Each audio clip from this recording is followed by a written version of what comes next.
All right, let's go. We're back. Let's see. Curious about something.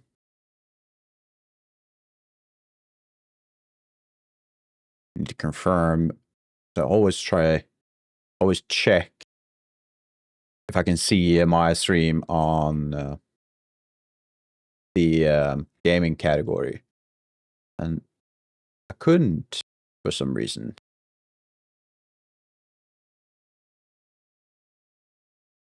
I'm not sure why.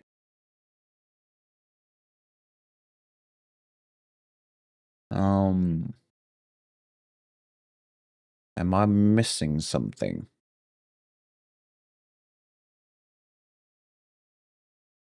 Well, should be here. It isn't. Should be, but isn't. I don't know.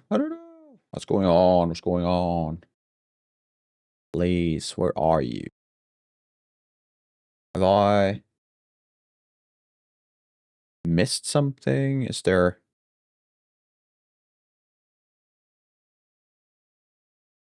This makes no sense to me. Let's see.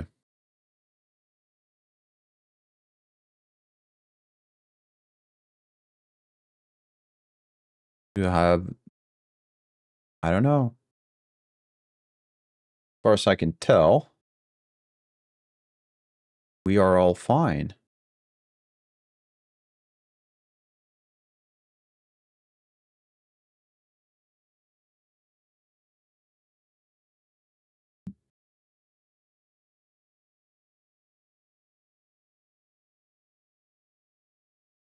Just give me a second. We'll get into the news for today.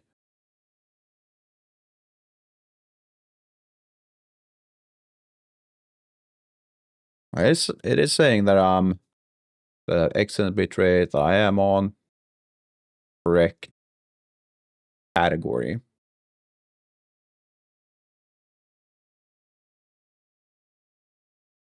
But for some reason, I am not showing up on the website.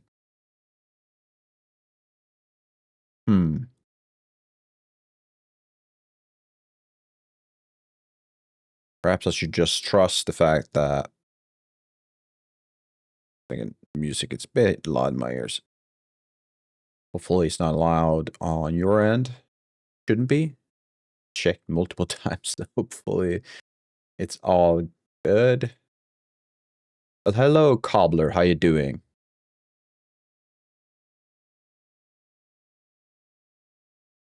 That reminds me. Oh, there we go. Finally, my Twitch chat in OBS is working. And I can see people message me. That's awesome. So how you doing? I am doing great, though. So doing well. How about you? Yes. I was kind of... Did I interrupt your message right there? No, I'm doing well. I'm doing really well, actually. There's been one of those days that just everything just went smoothly. I went to the gym. Work went well. I got a few naps in, so I'm all good. Although I am a bit shaky because I haven't been to the gym regularly for quite some time. I might have just slightly pushed myself a bit too hard. We'll see tomorrow whether or not I can lift my arms or not.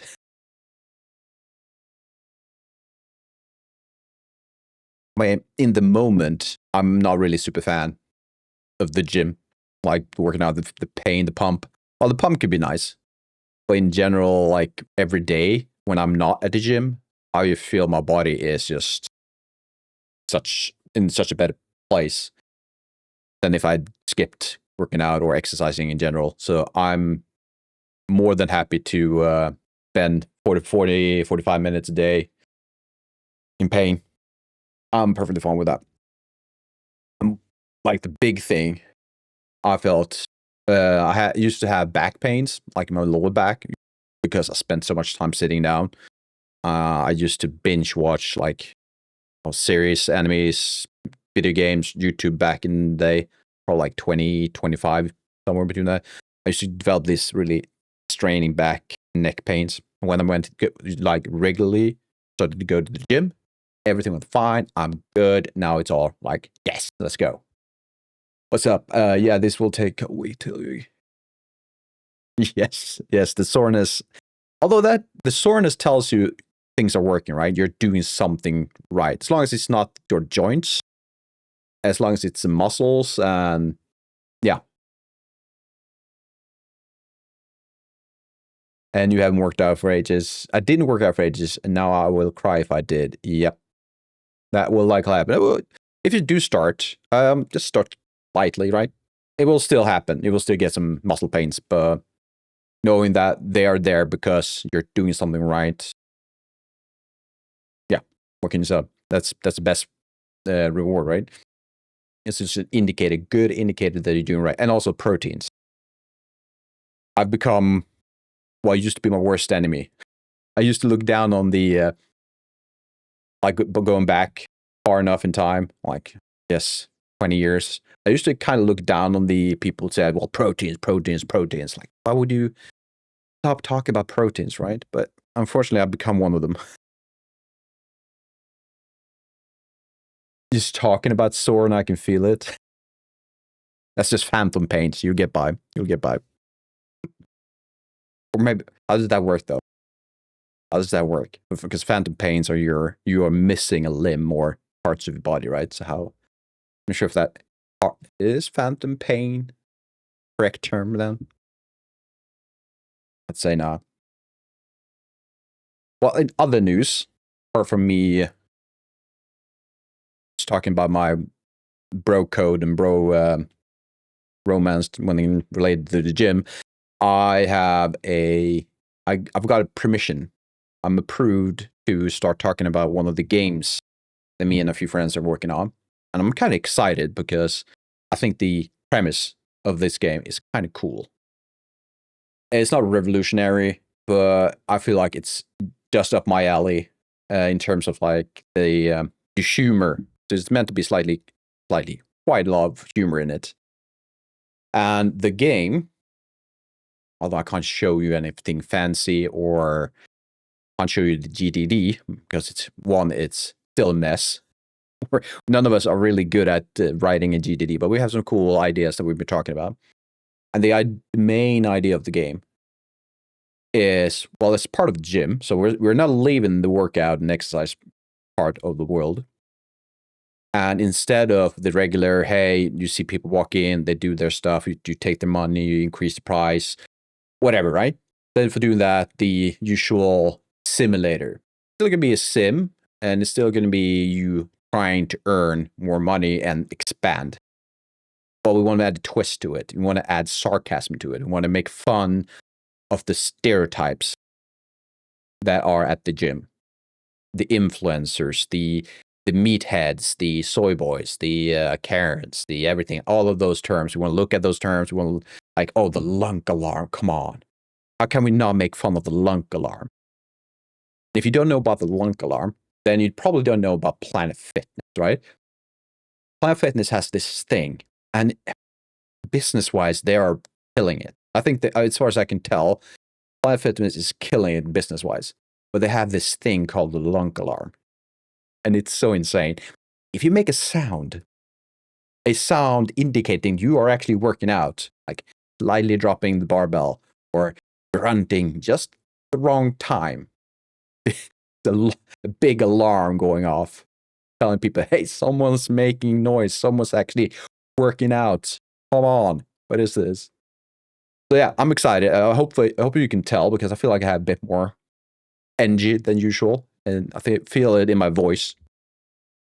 So hopefully I can keep that up and not knock everything on my desk over. I kind of pushed it a bit. It's not the most stable desk you can find, so who knows? Well, I hope to be able to stream most of it. We're like super early in development, right? So that's kind of why we're holding back a bit, or actually the reason why I didn't get approval yet is because I didn't ask. They were completely fine with it. So yeah, I'm going to stream most of it. So the idea right now, since we're kind of on the deadline, we have this conference in Gothenburg twice a year, and we want to aim for I believe it's the summer convent, which is we call it retro game conference. That's me translated. It's called something else in Swedish. It's all about retro games. You have booths selling old shit. Oh, we saw some really cool stuff last time we were there. So really like, holy shit, this is a thing. And it was really cool. So yeah, I think it's going to be perfect. Yes, absolutely. And I think it's going to be fun. Mainly because the other game, although I love that project, I'm still stuck, unfortunately. I felt like I was pushing the limits a little bit today when I got an idea. And hopefully I can implement that idea. But we'll see. But for now, it's going to be, I'm saying 2 out of the 3 streams each week are probably going to be focused on this game, which is now codename Gym Tycoon, I guess. We haven't really named it, but it's like Gym Tycoon. It's a good name for now. And the other day, which is likely going to be Saturday, I'm going to spend on the horror game and whatever entails with that project. I think it's going to be fun. And with that said, I want to get started. And the first thing I need to do is to figure out what to do with the rooms. That's my part. I'm the environment artist, so my responsibility is on the assets, the modules that will build the entire structure. So we could probably start with Blender. Or probably should I write things down first, make a plan for myself? I'm in the right place. I'm really glad because it's always fun to have you here, Cobb. I saw you. Weren't you in Hypnotic's chat today? I think I saw you there. Or were you in? No, it's not Hypnotic, was it?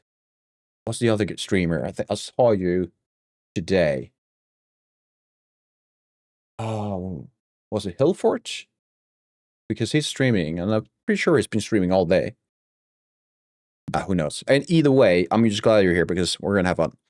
It's always fun to talk to you in chat because you're always active. All right. The plan. I think we can start with a 12 by 12. I'm mostly with Hypnotic and whoever he rates. Yeah. I think that's a good setup, isn't it? I've seen Hypnotic. I'm getting kind of attached to Hypnotic. It's kind of fun. He has a really nice presence, and his floating head and his dunks. Is that what they're called? I like it. Hopefully I can get something similar because I like that feeling he's being able to build up. All right, so 12 by 12. I think that's a good start because if we do 12 by 12, yes, he's a character. As far as I've seen, the things I've seen so far, he seems quite tame though. So perhaps he has a more extreme side to him. But he's been, he entertains chat, so that's fun to see. Right. And I might, depending on, I'm not sure yet, I might try my first ad this stream. We'll see. It depends on whether or not I need to go to the bathroom. I feel like I don't want you to throw an ad on people just yet. Or perhaps you actually, now that I think about it, this is my second stream as affiliate. Are ads automatically thrown at people, or do I need to check a button? I can click a button to throw an ad on people, but I don't know if it's happened automatically. I need to check that. I need to look that up. Either way, 12 by 12. Let's go with that. Keep my head in the game. We need to move to another scene so people can see what's happening here. Yeah, do it, but I have $7 for that, and I can see most. And I can see most of streamers is okay. I guess so. It's one of those things that's really boring to get into for most people. I think I personally don't enjoy hooking up those boring stuff. You left yours at default. I don't even know what default is. I haven't touched it at all. I just know that I have a button on my quick actions, a green one that says 1 million or 1M. I thought it was 1 million first, but it's 1 minute, which makes sense. So I could just click it and see what happens, but nah. Yay, Blender. All right. You're distracting me, but in the best way, but you're distracting me. But please, just keep doing it. All right. Okay. I'm going to repeat myself for the fourth time. 12 by 12. I think that's a good start. Then we could divide that in like 4s and 3s. So I'm thinking the like a bench press, right? The bench press machine, we have a placeholder for that right now. And if that occupies 3 by 3 or 2 or 3 in the width and 2, 3 in the length or depth, whatever you want to call it, then that means that it's always, we can always place 4 side by side on the 12 by 12 grid. Does that make sense? In my head, it does. So I'm thinking we can create a 12 by 12, and just for the sake of it, to easily visualize, let's actually divide. Am I not supposed to be able to divide in that? Apparently not. Let's do it the old-fashioned way, which is right-click. No, there we go. Wow, I just lost it. Okay, I can do that. I don't want to do that. And subdiv. Hey, Shrek, how you doing? Welcome. Just explained to Cobbler that I got approval for I got approval for my team. Well, they're actually just my friends, but it's a project we're working on. And now we're starting to work on that project live. And it's a comedy / parody of the stereotypical gym culture, at least what we're familiar with here in Sweden, and hopefully online, of course. We're going to make fun of some meatheads, some soy boys, some Karens, and things like that, while you're like balancing your income and membership stuff. So I think that could be fun, and we're looking forward to it. So that is going to be most of my streams going forward, apart from 1 day a week. I think that's going to be the schedule. So 2 days a week, we're going to work on this project, and I think I'm going to have a blast with that. And then we're going to have on Saturdays, it's going to be the horror game. That's the plan for now. But we'll see. I've noticed that I have a tendency to change my mind. Okay, now I'm confused.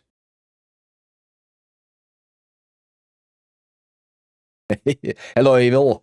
Gaming meatheads, I'm in. Well, I'm partial. I know. I also told the cobbler I'm partially meathead by now. I used to be one of those who said, "Yeah, you know what? Proteins, forget about that. Just eat enough so that you can live." Right? Nowadays, I'm like, have I had my 202 grams of protein yet? Oh shit, I haven't. So I need to scoop some protein powder in my mouth. I'm so deep into it. Like I was actually looking for my phone. I'm so deep into it that I've been tracking my macros using a scale for the past 2 years. That's how into it I am right now. It's not that bad once you get into it, but you know, it's not a common thing to do. I need to do 1 too many scrolls.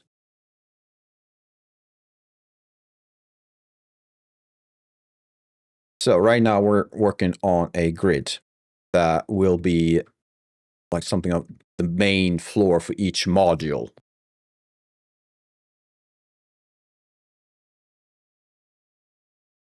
Obviously, proteins is good. Where I'm from, food these days not rich for your body. I would say protein is good where I'm from. Food these days not rich for your body. Yeah, I mean, culture-wise, everything's different, right? And Cobbler, I think we had this discussion before. You're from the States, right? On these distractions. I welcome it. I do welcome it. Absolutely. As long as you kind of spread the word every now and then to others, you can tease me, you can distract me as much as you want. What do you think about that? That call to action, huh? I'm becoming a streamer, guys. I'm doing it. And we need to do this. Oh, you're from the Middle East. All right. I was pretty sure you and I had, I've had the discussion with a few people, so I'm definitely mixing up. I do that. That's not uncommon for me. I thought you were talking about CL, but I assume that's someone else. All right. So Middle East, what's the produce do where pro does not reach for your body? All right. What's a common diet, like a day for you then? For me, it's usually the Greek yogurt, milk, chicken breasts, or chicken in general. Of course, protein powder. I do some candy every now and then. You can't really live without some candy or sweets, right? At least some you want to have. So I'm curious. When does protein? Evil. The fun answer is hell no. Are you insane? The more realistic answer is yes, there is protein in Wendy's. Unfortunately, it comes with a lot of baggage. You might see that underneath the sugar, the fats, the oil, the whatever they put into their meat. I have no idea if it's even meat. I don't know. I haven't had Wendy's for like 10 years. But somewhere in there is proteins. Covers the fridge. All right. Keep your secrets then.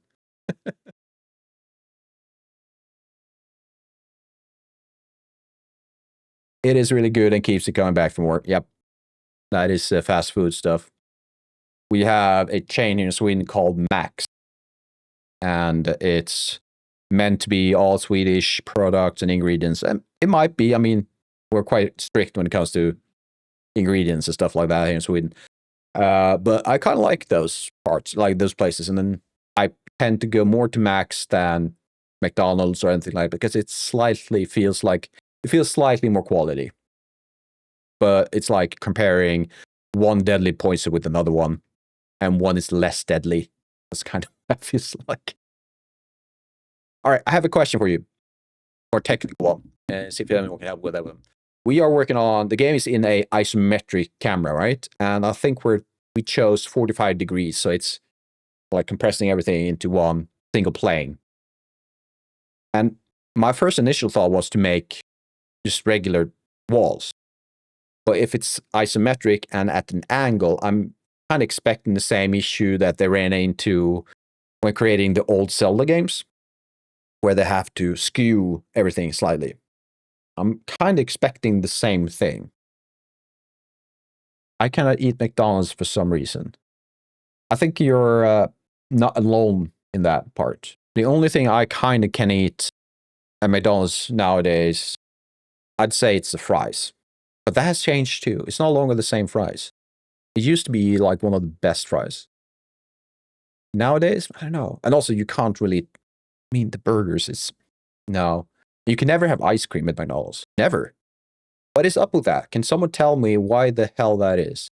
Why is every time I go to McDonald's, and I might be repeating myself like every person who has a grief with McDonald's, but why is it? Why is it that their damn ice cream machines never work? It's not good ice cream. Don't get me wrong. But plus the ice cream machine so yes, but why? Why is it always down? You like their fudge sundaes? Oh, we don't have fudge sundaes in Sweden. Oh, but fudge sundae, oh god, that's so good. One of my best ice creams I've ever had in my life, at least top 3, is from Dairy Queen. It was so thick. They were actually kind of, what do you call it, bragging about how thick it was. And they used to have syrup, fudge, chocolate chip bits, and this, oh god, it's such a, I don't know. Oh, now I'm hungry. I'm on a diet. You guys are talking about food, and I'm on a diet. I can't eat more today. I meant to stop at 8 p.m. It's been 1.5 hours. I'm getting hungry. I can't eat until 12 tomorrow. God dang it. All right. Okay. So look at this. So this is what we have. I mean, it is bare bone. There's nothing, but this is just a proof of concept when it comes to the camera, right? You have the classic. You can go panning. You can use the VOD to pan unless you're. Let's go. What do you mean eat? No, I'm not going to go and eat anything. I'm going to drink water and I'm going to keep doing it because I'm making progress. I've lost, well, 4 pounds roughly the past 2 weeks. Mostly water, but I'm making progress. Hell no, I'm not going for any type of ice cream right now. So my point is though, the walls. I think if I just make them regular walls, that's going to look weird. But let's try it. Ooh, now that I think about it, this is the player. This is where you're supposed to place the assets, right? I think we need to make them 1 unit bigger. And that's for the walls. The walls will be thick walls, right? But then we can divide play area where we can place our machines in 12 by 12. And if each machine has a footprint that's 3 by 3 or 4 by 4 or 4-3, you can always divide it evenly. You can always have more or less place everything perfectly on the grid, right? Unless you start mixing a 3 by 3 with a 4 by 4, then all of a sudden you have 7 on the length. That makes no sense. But I think we can try this. Let's call it, let's increase it by 1 size. And the best way to do that is to kind of start over again, I think. And like this is, that will make it 14 by 14, right? This will be, let's call it room floor. Well, I could make it 14x14. The downside with that is Unreal works in hundreds. So 1 meter in Unreal is 100 units, Unreal units. So this one would make 14 centimeters in Unreal. Well, it's not going to be 14 centimeters, but the naming implies. But do I want to make it 1400? That's a big number. Is it? Let's go. Let's go. Really no point in thinking too much about it. There we go. We need to move this one to mesh. And if you're curious, as a Blender user and you've never seen these collections before, I have an add-on called Send to Unreal, which I'm not sure who made it. It's been a while since I looked that up.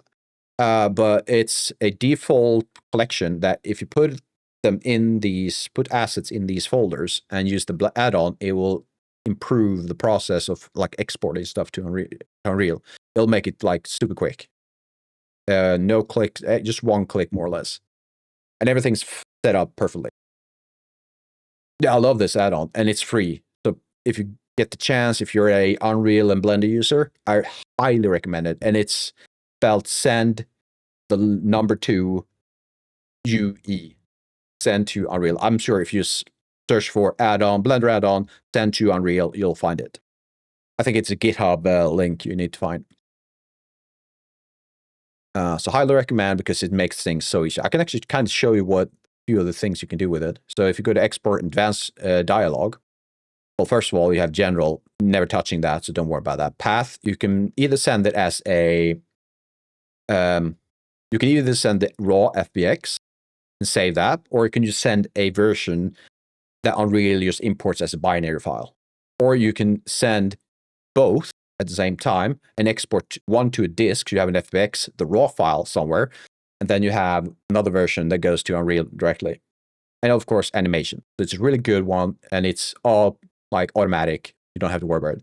And the export is the fun part. Of course, you can turn off animation if you want to. I'm actually going to do that while I'm at it. Use object origin, so which means that it, let's double check some When active, this option will center each object at the world origin before it's exported to SNXPX. Then it will move each object back to its original position. So you have a ton of stuff in your scene, like 50 objects, and each one are scattered, right? None of them are at the center of the origin or of the world. Then you can just check this one. It will export each one. As long as they're in the collection, they will export as perfectly in the center and then go back to where they were. So that's a good plus. You don't have to manually move it. Add prefix, awesome stuff, because these prefix will be automatically added. And if you have remove affixes after export, of course, that means that, like if you had SM underscore added, it will then remove it. So you still have an untouched scene in Blender. So everything looks the same, but in Unreal, you'll get the prefix SM. Awesome. And of course, you have the other stuff. You can adjust your forward. I'm going to do that. I'm going to use forward as X plus, up Z, by units, all the standard stuff. You don't actually have to touch these things. I just have preference. No keyboards. Use metadata. And we're not going to send it yet. Because I'm going to double check a few things.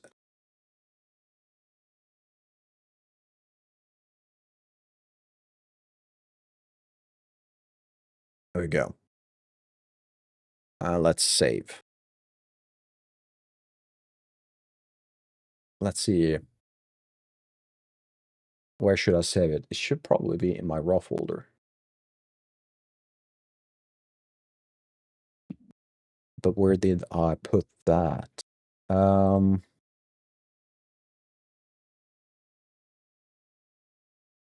we go. Models. So here's always the thing. I've never really decided on a personal standard when it comes to like folder structure. I can put all my models, whether they are environment or whatever, in a model folder, right? And then add the name of the asset. Or if it's a floor, you can add another floor and then add the name of the asset as a subfolder to another subfolder. Or I can create a new folder called environment, and everything related to environment will go there. Everything else that are other models will go in models. I don't know. I think it doesn't matter. It's such a small project in the end. Like I'm not thinking of this. This is by no means a AAA studio game, right? So that's why I'm calling it small. It's not going to be a big project. Fuck it.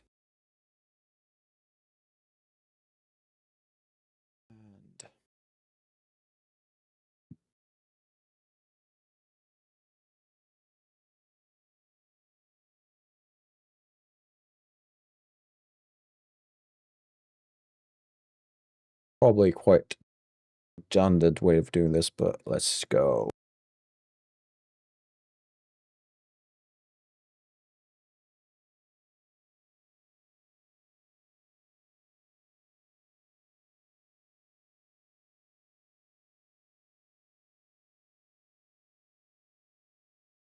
All right, perfect. Next, I actually need to go back to the same folder because I need to set up that add-on. It passes it along to the correct folder as in raw, content, models. There we go. That. Export advanced dialog. No, it can. I think it can. It might not send shaders as you've set it up in Blender correctly, but it will give you... No, sorry. No, it will not send shaders. I'm pretty sure it don't, but it will include potential if you have textures connected to your object. I never used it myself, so I can't really tell you how well it works, but I've seen it been asked to me multiple times, do you include textures? So I think it does. Textures, at least.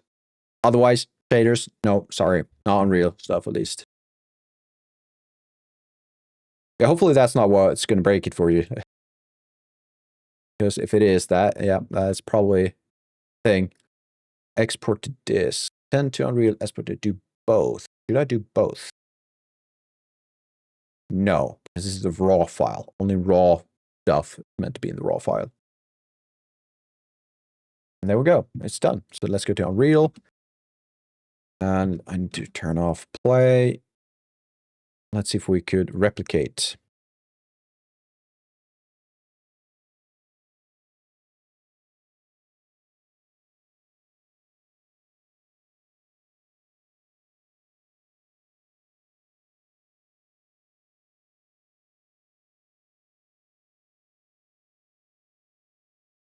Go, import. Current folder, absolutely. Let's see, so usually I guess you could probably just go with whatever's in here. I do want to turn off nanite. We don't need nanites. Have I already turned off? I think I've already done all the settings, so I don't have to do anything. Here we go.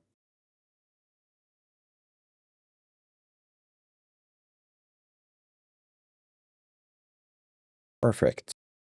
I mean, it's just plain. We're done. We're all done. Now, let's place you at center. I guess this one should be lowered ever so slightly. The one in sea fighting, so like so, right? It should be enough. Kind of blends in quite well, doesn't it? Let's add a material folder. Wait, what was that?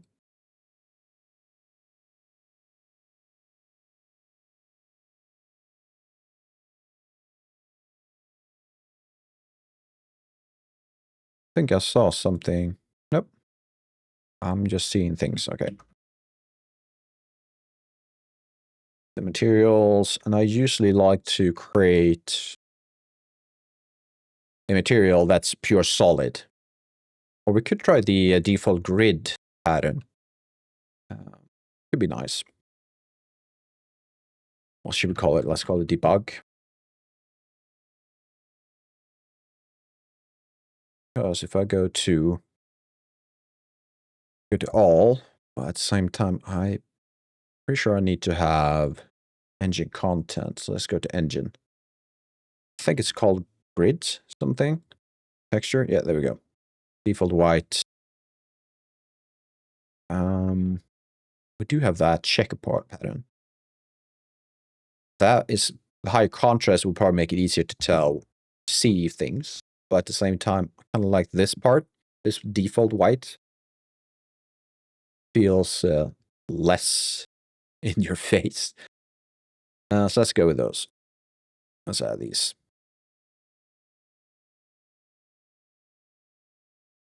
Specular roughness. Just go all in on roughness.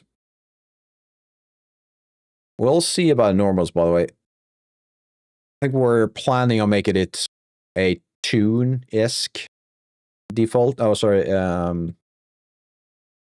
Art style. And normals, although useful, I'm not sure, because a thought we had, or at least one I had, I haven't really conveyed it yet to the others, at least not in detail, is that we should go purely with vertex color. I think that could be interesting. Alternatively, I don't know, we could... Well, the downside of the vertex color is that I think you're limited to 3, potentially 4 channels, right? You have the red, green, and blue, but I'm sure I've seen somewhere that you can use the alpha channel as vertex. Because, I mean, I think it's included in the vertex node. Yeah. So which tells me I should be able to use the alpha, right? But how do I apply the data, vertex data, into the alpha channel of my model? That's another thing. I have never done that before, so I'm not sure how to do it. It's just as easy as that.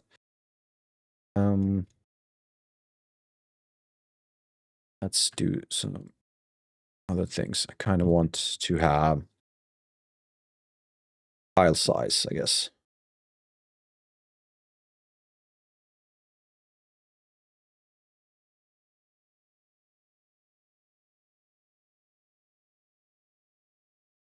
I don't think I need, well, I could. No, that's unnecessary. So let's go to materials, of question, of filter, create a instance. My inst debug 1, there we go.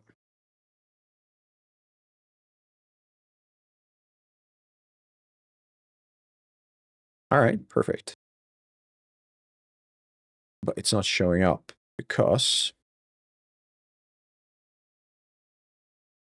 why is it 4 units up? Does that make sense?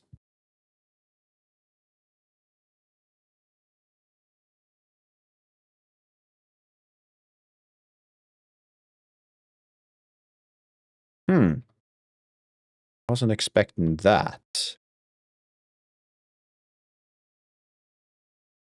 Okay, we could. Yeah, how would we go about fixing that part?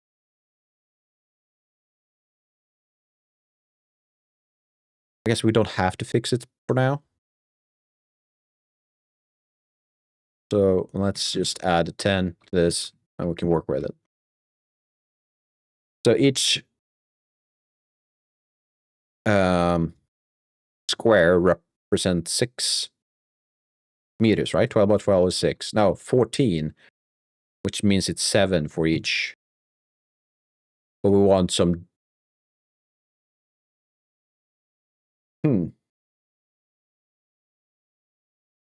No, wait. I don't think that's correct. I don't think we're going to do it this way.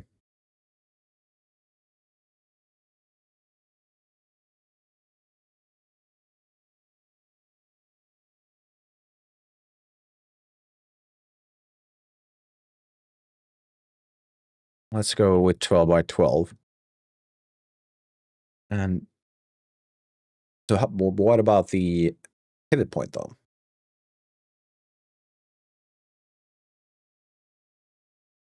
Is that even important right now? I'll deal with the pivot point later on. Right now, I want to try some walls. I guess the easiest way to do that will be make it 4 by 4 or maybe 3 by 3 wall. Let's go with, this is X, which is forward. And forward for the wall will be facing this way. So do 4. Y, let's do 1. Let's do 4. Let's do 2 in Z. And then we'll move origin to not to 3D cursor, at least not yet. There we go. That might be too big. Perhaps not. All right. Let's see. This is wall. Call the wall simple for now. This is a 400 times 100 is 400. And it's the first of its kind.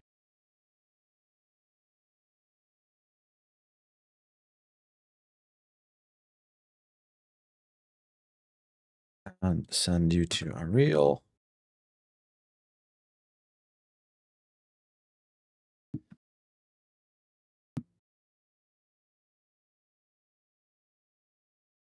You know, that's easier to just do it this way. There we go.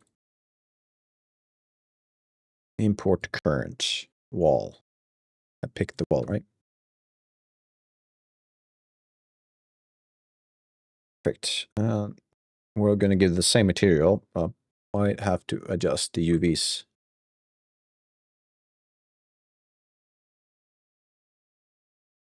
Let's go to environment, wall, pass you in like this. So they upgraded the UI for Unreal 5.6. I need to figure out where everything is. Snap to 10. Assume that's by 10. Okay, so it's snapping. Okay, perfect. Let's then go to UV editing. I mean, the UVs aren't really that necessary. It's more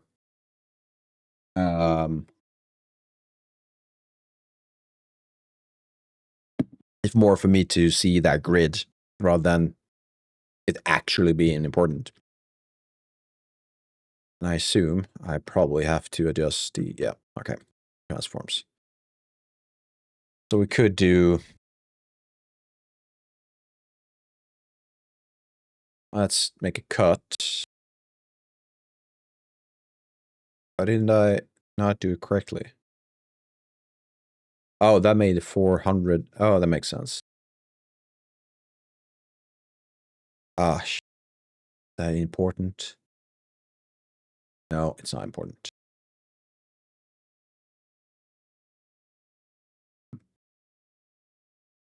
So let's assume this is forward then. I'm going to make a cut. Something along the lines of this. Mark seams. We're going to do a UV unwrap. Makes, which one is front? That is you. All right, that makes sense.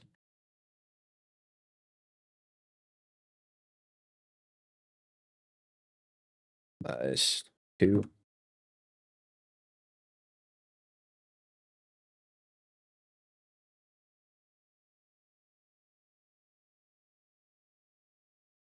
This is not going to be perfect, but that's not what I need.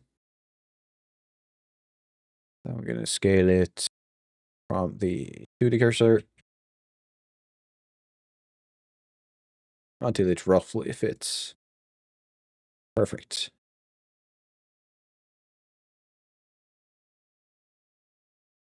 And we can open this, re-import, and we now see that just one side fits. All right. Yeah, okay, that makes sense. I know why that happened. And it's fine.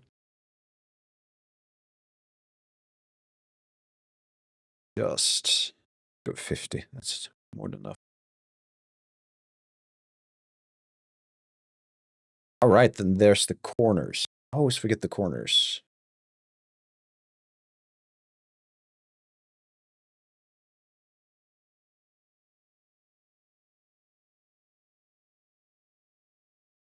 So from perspective of camera, this is what it's going to look like. I can just remember how to move around. This is the thing I've been trying to talk about, right? Does this feel okay from the perspective of the camera? Or do I need to skew the walls in somehow?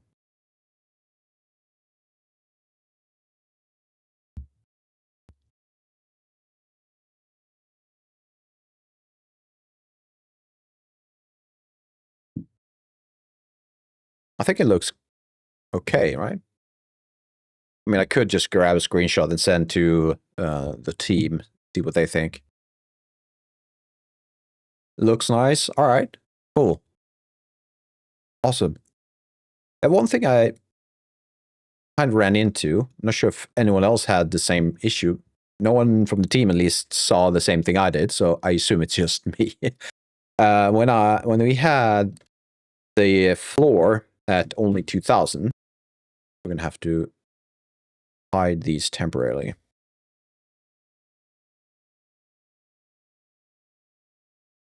is that when I zoomed out, I'm probably going to have to, so annoying.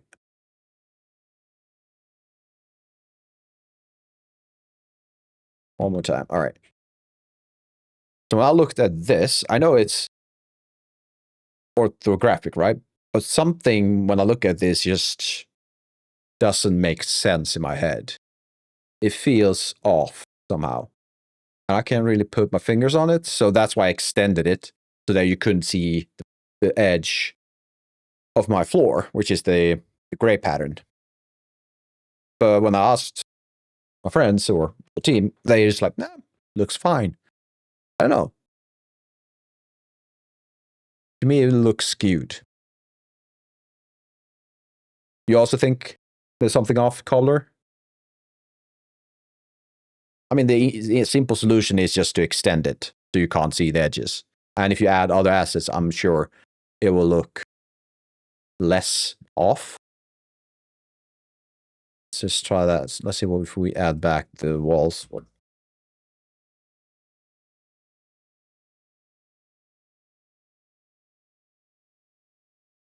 Yeah, that's not terrible. Yeah, but I think that is the floor that's the problem. Everything else feels okay. Is it when games use orthographic, it's floor? Okay. Yes, I guess the solution for us is just to extend it then.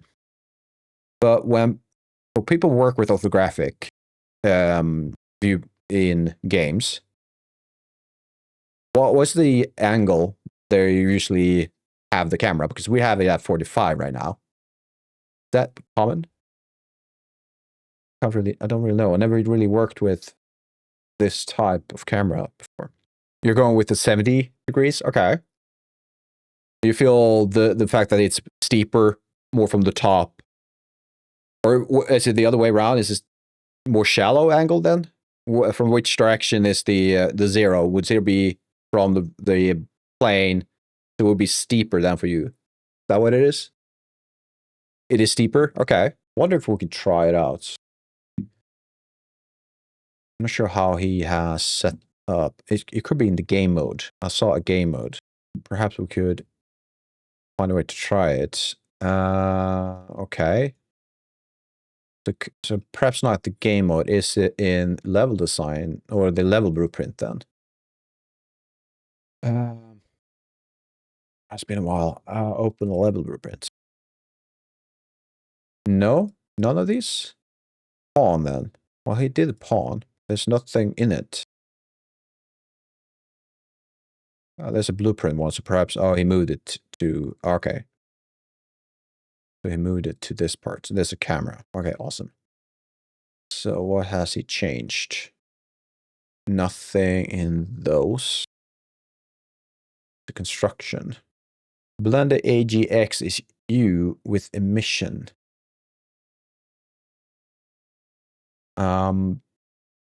I'm going to take you up. I'm going to just listen to you on that one because I can't. I have no idea. AGX. Yeah, no, never used that. But if you say so, I'll believe you. But there's a few things in Blender that was really, to be honest, kind of sucks. But we're gonna have to live with it. I need to learn isometric. Well, I'm probably in the same boat as you are, considering the project. Yeah. I mean, if you're making an isometric game, of course, you're going to have to, especially if you're a solo dev and don't have a programmer. Yeah, kind of need to. Okay, let's rotation. All fine. Save. Viewer's perspective right now. Okay. Yeah. What's the, I mean, you're mentioning a game. And again, I'm sure I've asked you before. Again, I've had this conversation with a few people by now. What are you making? Just refresh my memory if we've already had this this talk before.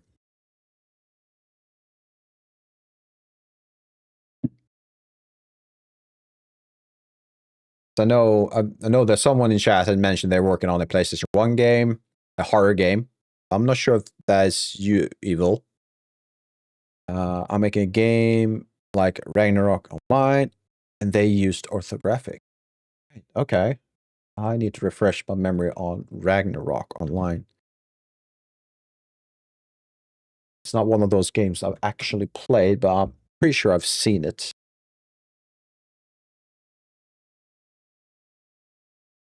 Let's see.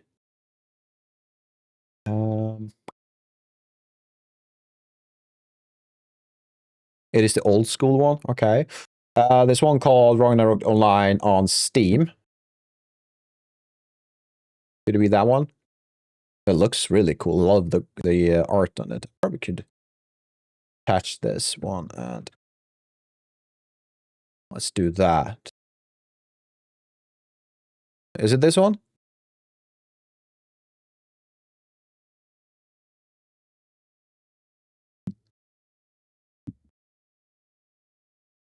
It's no longer available on the Steam store. That sucks.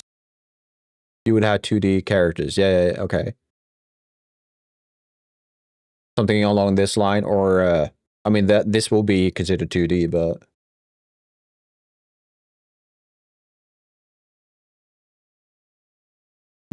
it's a really nice art style.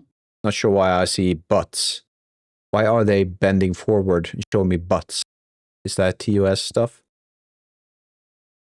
Am I breaking TOS showing you this? I wasn't expecting that. Okay.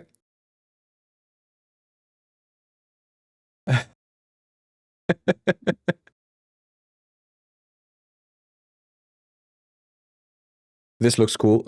Yeah. I love these types of games. It reminds me really of the old style. The not that I played it, but I played similar games. Mana something, right? What's it called? There's more than just mana. There's something else to it. I'm really blanking right now. Sort of mana? I don't like the anime. I want you to see the gameplay. Okay. They had the best Guild Wars ever. Right? I do love that type of meta story. I've heard a few stories about EVE Online, for example, how they've had this amazing. Okay, so the story goes, as far as I remember it, if you translated the cost, because there's an actual cost to the game, because it's related to real money, real value, right? And I think if you were to look at the numbers, that was the most expensive war. They had a big war inside the game between a number of guilds. That was the most expensive war ever in history, if you consider it a proper like IRL war. And it was in the trillions or something like that. It was insane. I probably have to look that up before I say too much.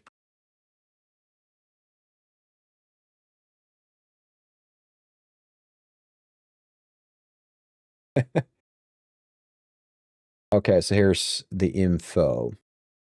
The largest and most expensive battle in EVE Online in history is the massacre at M2XFE. That's a mouthful. 2020 involved 5,000 players from the Imperium, resulting in destruction of 257 Titans, 6 supercarriers, and numerous other ships. So it's a lot. And staggering. So this is in-game currency, I think. So it's ISK. And there's 12 zeros. So I don't even know what number that is. 29, 12 numbers after that. That's past billion. That's probably trillions, isn't it? That should be in the trillions. 29 trillion ISK. PvP, my favorite, yeah. It wasn't that expensive in real life, though. I exaggerated a bit. So in real life money, it was around 378,000 American dollars or US dollars. But you have to remember, that is actually players' money. So all of these players, 5,000 of them, spent $378,000 to have a little battle that, of course, has been remembered throughout the history of this game since then, but that's kind of insane. And that's probably the most expensive in-game event, right? It could be. Could be. How many other games would reach that level of money? There is one game that could, as far as I know, defeat them, because there's a game called Entropia Online, or Entropia Universe Online. Fortnite? Is that how you play it? Fortnite? Or Fortnite? But Entropia Universe is an old MMO back from 2003. It's still online.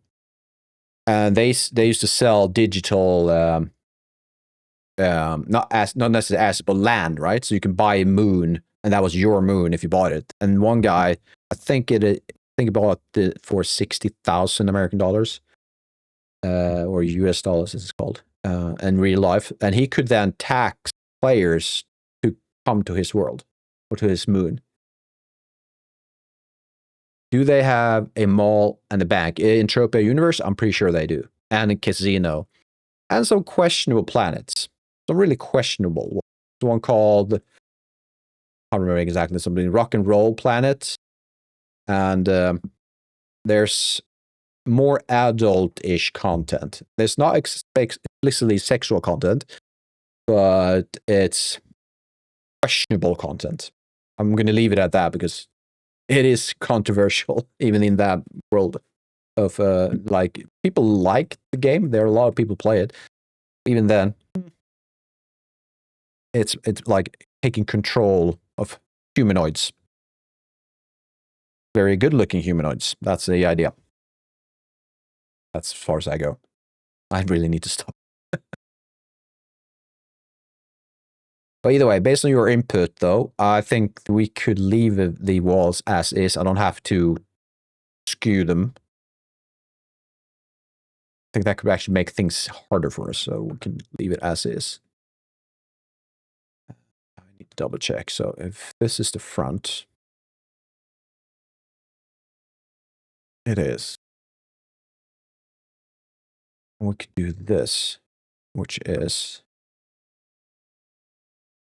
versus to select it, then not the entire thing.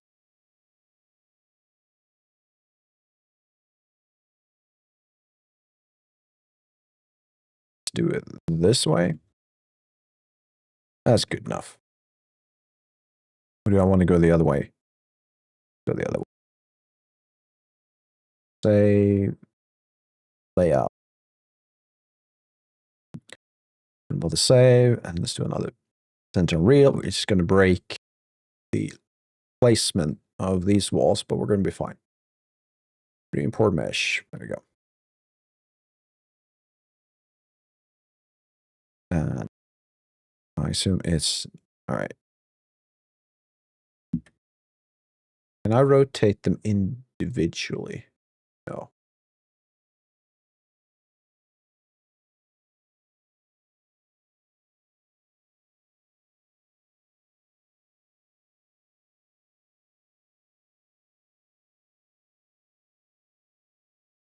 All right.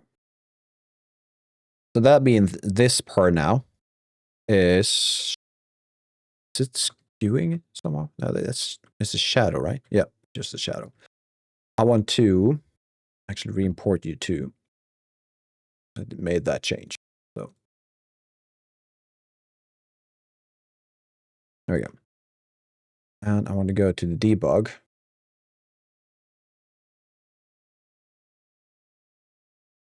No, let's do it this way, because if I change that now, the walls will also change. So that's not what I want. So let's make a copy. Move that to each one of these. So one to floor, move. And the other one to simple wall. And we can rename these to room. Yeah, well, you get the idea.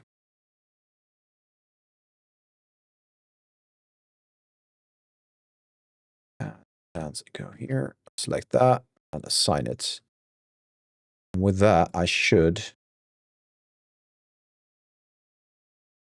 What are you doing? There you go.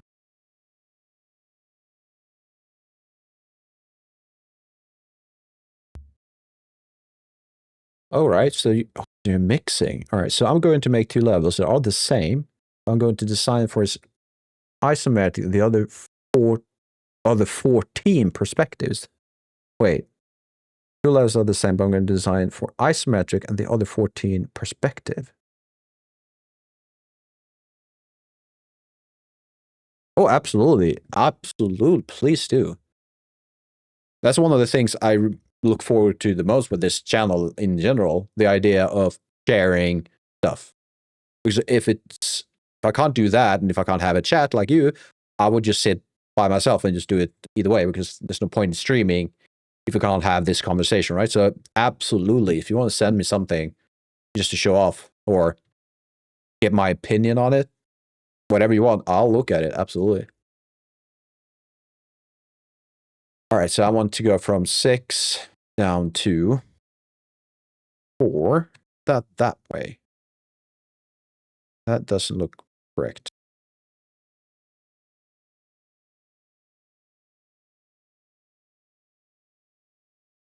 What? What's going on?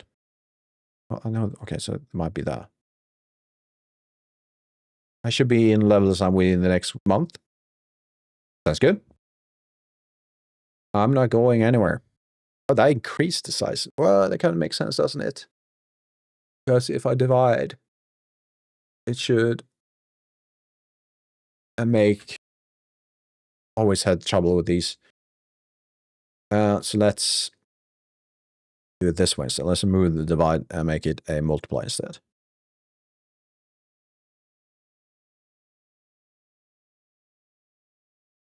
That should... There you go. So 1, 2, 3, 4, 5, 6, which means if I multiply by 3, I have 2 by 2 squares. I want 1 by 1 squares. What if I then do 4? I have 8. Makes sense.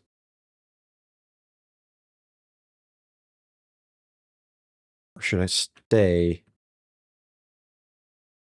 No. So if I do 6, then I have 2, 4, 6, 8, 10, 12. Now I have 1 by 1. Right.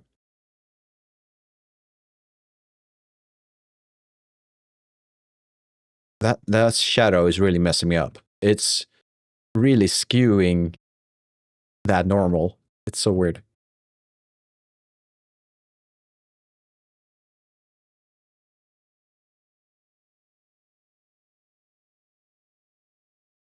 And I could probably keep them as is. Let's go with that for now.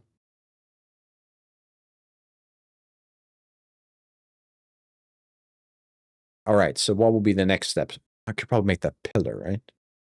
So I can hide the corner. Let's just make a copy of this one and make it in, let's see, the Y, right?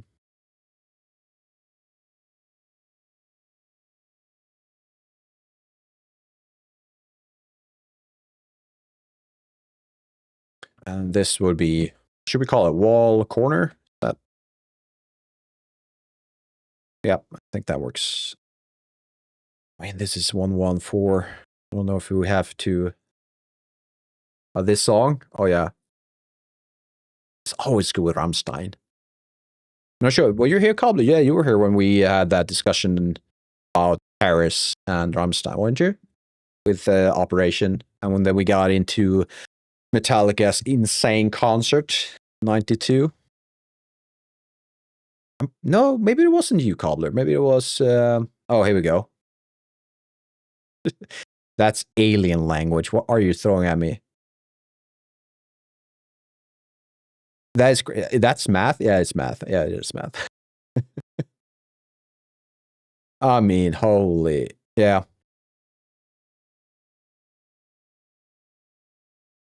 About the heat as well. Oh yeah, we were really going with that discussion. But yeah, evil, that's alien language.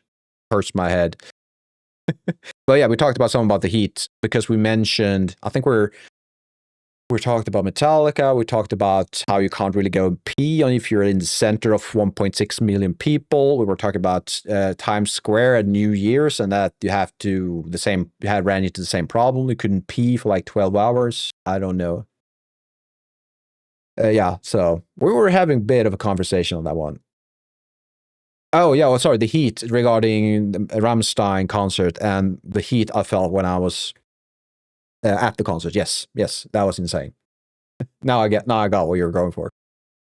I think we mentioned heat twice, so that's the thing. I guess it's for isometric, converting 3 to a 2D plane, 3D to a 2D plane. That's absolutely possible. What are you doing? You're subtracting the z from x, you divide it by the square root of 2, and then the square root of 2, I can't really tell you what that is, something like 1, 2, something. And then you have that damn x with that small thing. Is it the x prime? Is that what it's called? Or is it, I can't remember. And then you have y, it's called a prime for now, which is x plus 2yz. Oh god, I haven't done this type of math since high school. And even then I had issues with it. But yeah, if like knowing math and as a game developer, that's such an advantage. So if you can do it, if you can set it, if you can make your mind get around all of these alien symbols, at least the combination of symbols, yeah, it's a great advantage. Highly recommended. Because once I learned a few things, like when I learned how to, this is such basic stuff, right? When I learned that if you take the position of the vector you're going for and your vector at your current position, if you subtract current position from that position and then do a normalizing of that, right? Then you get the normalized vector direction. I think that's correct. But when I learned that, I unlocked a lot of things. I think I just need to learn how to use a calculator. Yeah. What was the thing teachers used to tell us? You're not going to go walking around with a calculator in your pocket. Wasn't that a thing back like eons ago when I was young? At least what it feels like. But yeah, now we're working on with like the book, like the library of Alexandria and more in our pockets. Yeah, you have a computer in your pocket. Yeah, it was kind of that thing that put me the entire perspective to me when it came to how actually powerful our cell phones are, or mobile phones, is that it's a lot, and I mean a lot more powerful than the computer that was used to land the first rocket on the moon. That's insane to me. But I don't know if it's actually insane, but the idea of the computer used to do one of the most amazing things humans ever done is dumber than the thing I'm looking at every day and making myself dumber with by looking at the social media, right? To me, that is a twist in thinking that I wasn't really prepared for. Now I'm kind of used to it, but back then when I first heard of it, yeah, that was a thing. Wall corner. Yeah, why not? Let's do 100x 100. Let's just make it obvious the size of it.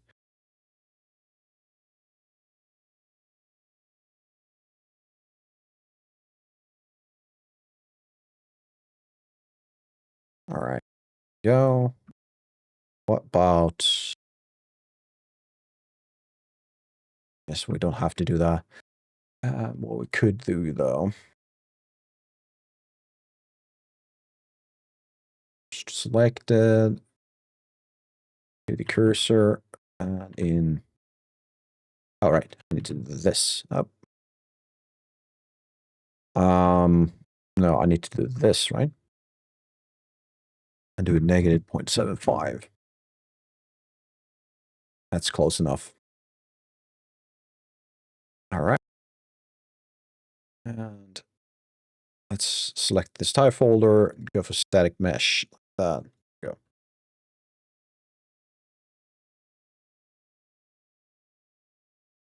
That feels off because you need to be at 10. We are going to do it this way. Still not going to work. So we're going to lower this entire floor to -10. Select all the walls.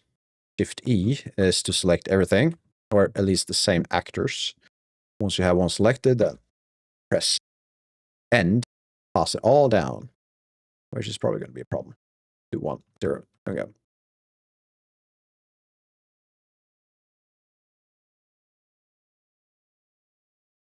I mean, the normals makes it look weird, but it's working. And if I do it this way, yeah. So that is kind of all for the basic walls. And we need to discuss, me and my team, at least with the programmer, how we want to do the entire building up of the world. Have you guys played Supermarket Simulator? Let's see if I can find that. Just, even if you haven't played it, you might have seen some kind of let's player play it sometime. Let's see. It might not be a good idea to use my Steam. I play the online one. Oh, I actually didn't know. I didn't know there was an online one. Okay. There you go. Yeah, so I've seen somebody play it, but they named their store something horrible. Yeah. Go figures, right? Well, the idea is, I'm not going to show you them because you both know. Well, actually, there might be someone watching that doesn't know. So let's just in case.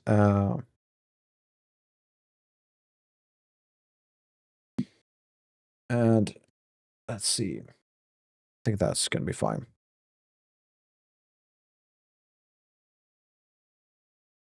So the main idea is, like every other simulator ever made, is the idea that you start with a small thing, you add, and you kind of build on top, right? Well, the thing they do, which I kind of want to do with this game, is how you extend your supermarket. And it's just one module or one room at a time. So the idea will be then, if I quickly hide this part.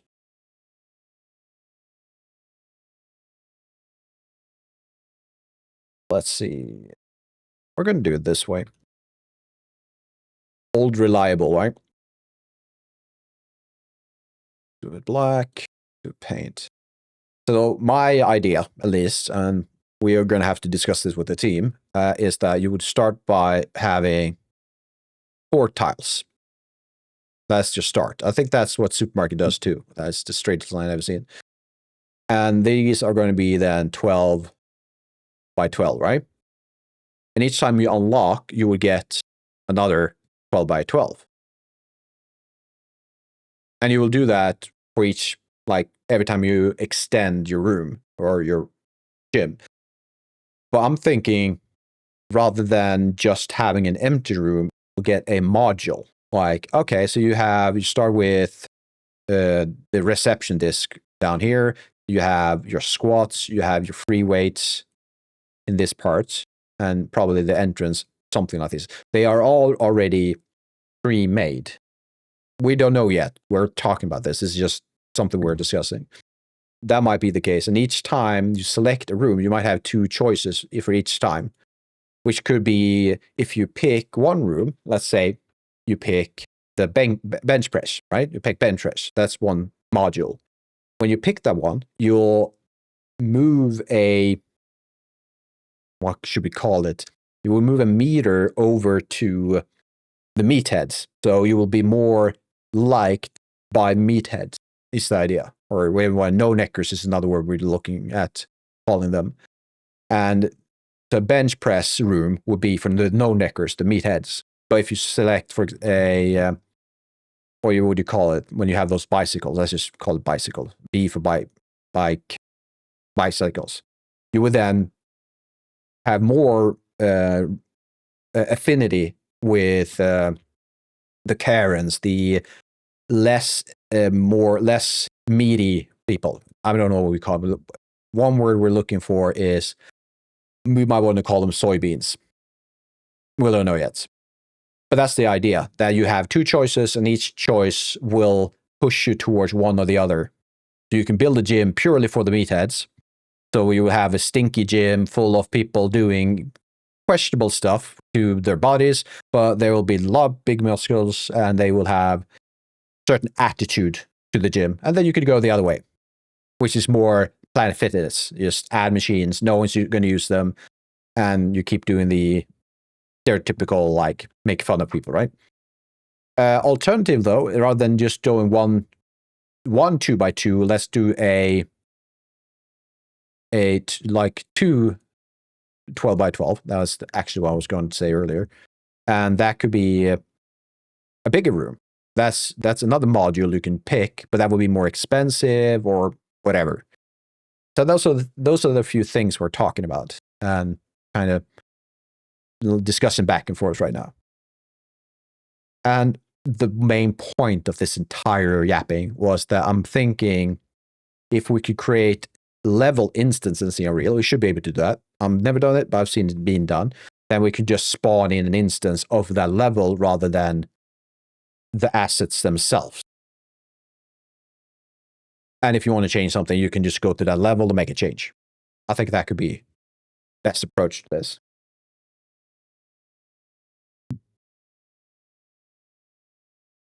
But we need to discuss further how we want to do it and if the programmer is feeling like that is a good idea and whatever, all of these things. And also whether or not it fits the gameplay, right? If we don't want that, we maybe want to have more options to adjust your gym. So you would just get a free, like supermarket simulator. You'll get a open room, place whatever you want. It costs money to buy stuff, place whatever you want.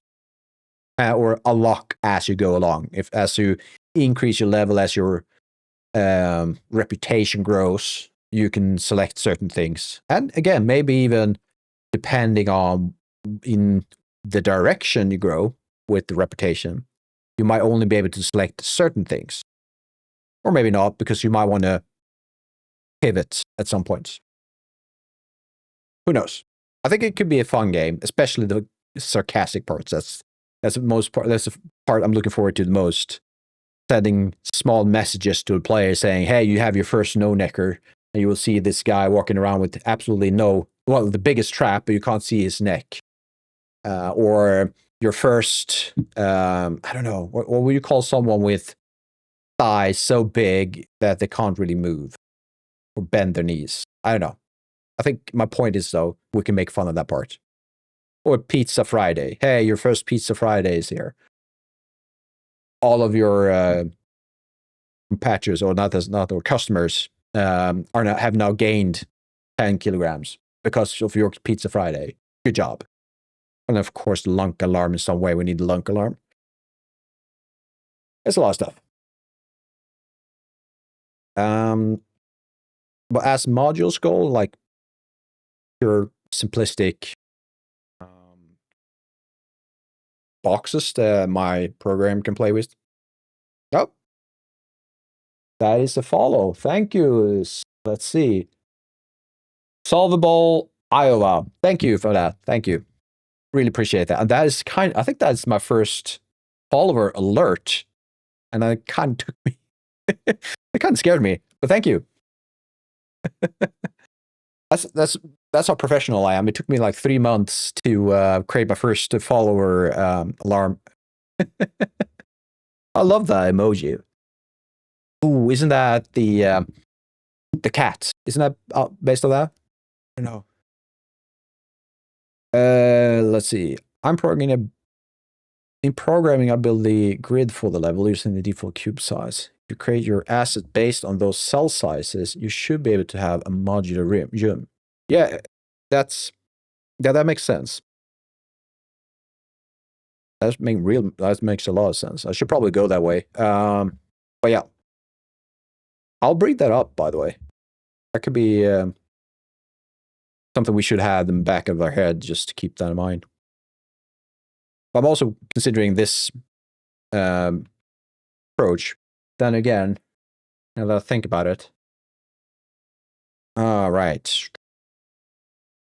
No, it's not going to be a problem, because what I'm thinking is, let's say the theme of a room, some of them are always going to be a corner, right? I don't know if I need to set the origin at the corner of the asset. Where's the cell? Oh, the cell will fit perfectly. Origin is a big part of the placement. True. My first instinct would be to say you could probably put it in the corner. Otherwise, I feel like you have to kind of keep in mind the distance between the center and the edge of your assets, the bounding box, right? And always add that somehow in your calculations, rather than saying, hey, I'm always going to start from this point, which is the corner, always this corner, always the positive y next corner or something like that. But then again, that's just my first initial thoughts. Can't really tell whether or not that is the better approach mathematically or coding wise. It should make sense as an artist to do it that way, at least, because then you can just snap at it much easier. All right, so this is the way I'm thinking the modularity will be. That you could just move this one along. So these would be 1, 2, and 3 scenes. Alternatively, this could be one big scene, and you could have one small scene. So let's say this is bench press. Let's actually group these together. I could do it this way, I think. There we go. Oh, wait, yeah, I was thinking, yeah. The mark select tool in Unreal, I need an update. I don't like it that much. Kind of selects more than I wanted to. There we go. Okay, so now let's group those. That's not the one I wanted. This is the one I wanted. In Blender, I plan to fill out the cell floor for that asset. Build the asset on top of the cells. Then delete the floor cells after setting the corner floor cell. Okay, I need to read that one more time. In Blender, I assume that is placing your origin in the corner. Build out the cell floor for that asset, which I assume then you talked about the 1x1 cubes, the basic cubes, default cube size, right? Build the asset on top of the cells, then delete the floor cells after setting the corner floor cell. Okay, then delete the floor cells after setting. Are you talking about procedural approach in Blender, or you're just referring to a more traditional manual approach? Because I'm not sure if you need all those cells for manual approach, because you know there are 1x1 meter, right? So if you make something 10 meters wide and long, or deep, then you would have 10x10 cells.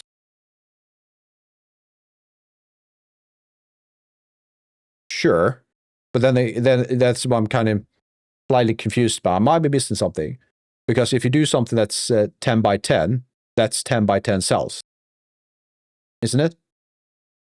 So I'm not sure why you would need a base of cell first to then match what's on top. I might be mistaken, really not getting what you're trying to do. Yes, so I am kind of on the correct path. That if you make something 10x10, that will represent 100 cells.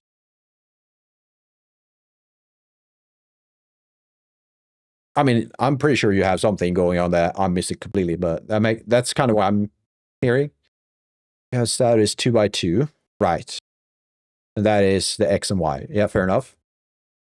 That would be 4 cell sizes. I was centered in the middle of 4 cells. Okay. And now you will center in the middle of the 4 cells. Right, so you're placing it on top or at the center of these cells?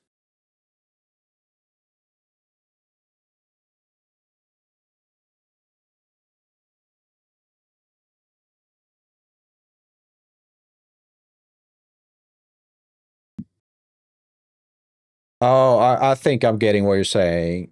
Your statue occupies most of a 2x2 grid. Is that what you're saying? It's not perfectly 2 by 2. Is that what you're saying? Okay, so I get that point, though what you might consider, let's make a cube, which is 2 meters, no, it's 1.8. I'll make this. All right, there you go. There you go. Okay, and actually, let's just make this 3. Just 1 second. I'm cooking. Okay, so this statue isn't perfectly 2 by 2. It's slightly smaller than 2 by 2, but you still want your origin at, let's say, this point right here, which is like at the end, right? I think that is what you're trying to say. So what I would probably do is just make a plane that is 2 by 2, select that point. You need to center the first cell on 0, 0. You need this to center.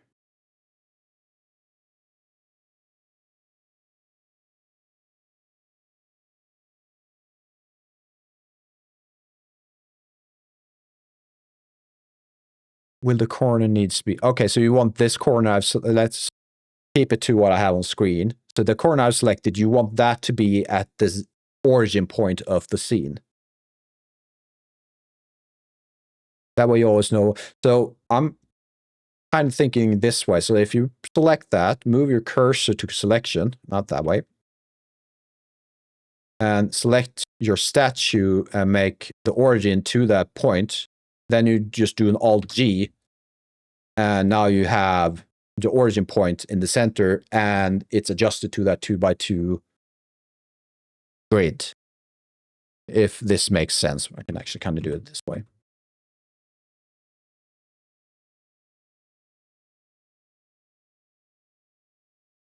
Right? That's a yeah? Okay. I mean, there's always more than one way to do things, right? And if this is a faster way, I don't know. I'm getting it. Okay, awesome.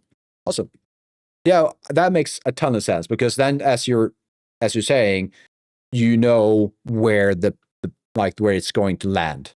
Because if it's at the bottom of if I can remove that part.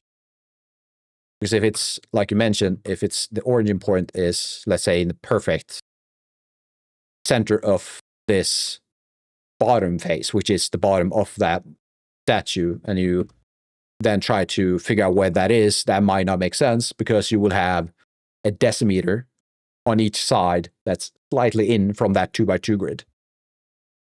What you would know, though, is that if you place it, let's say, at a, let's call a vector, at a vector point, let's call it vector 1. You know that everything that's 1 meter to the left, right, forward, and back from that vector can't be occupied by anything else, because that's where your statue is. So you will still have that surrounding, sure what to call it. So let's just see if I do it this way. And let's go to, or is it visibility? No, it's display wire. Oh, I made it 3, right?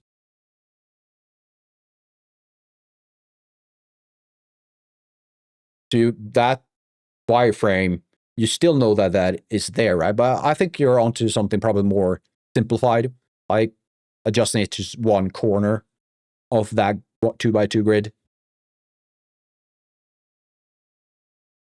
Yeah. I don't know which one's approach would be better, but if you have something in mind, I would just go with that. I'm just adding maybe more headache, more homework for you, so don't. We can ignore me right now. I need to make some progress, and what we're going to do is we're going to finish off the environment parts, and I'm going to start cleaning up some assets we have. I'm just going to start with the easy one to experiment with. Where are you? None of these. When was the last time I opened? Go back. And Blender crash. You gotta be kidding. Why would you do that, Blender?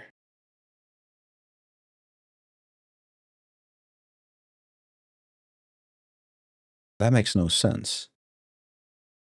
Is that scene corrupt? Is that why it's not? It might be. All right. Oh, no, it's not a version control thing. That was my first thought. All right, let's just do it this way. I didn't go that far in that. So let's ignore it. Remove this one. We're going to export it again.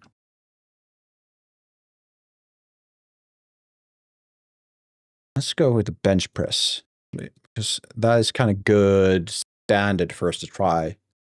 Because it's not the biggest asset we have, but it's not the smallest one either. So it's in between. We're going to try this one.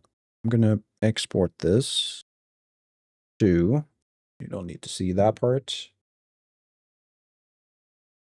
Let's go with bench press. I'm not sure why it's called it version 01, but we'll go with that. I'll go to Blender. Let's do a import. Where are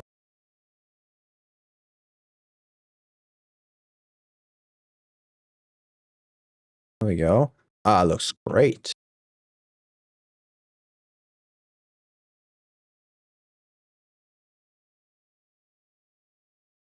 Yeah, it's not perfect. There's a few things I'd like to fix.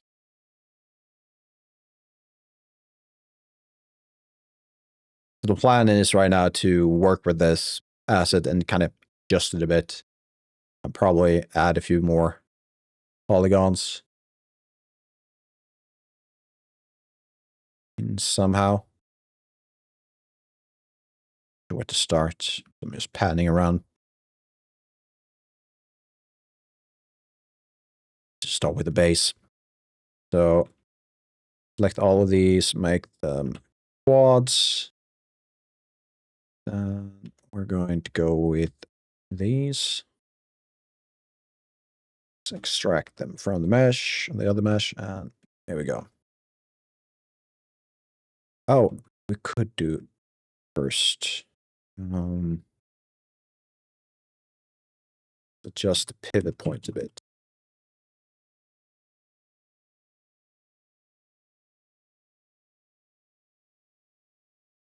There we go. Feels better to have it at the top of, or at the bottom of this rack part. Then we can go back into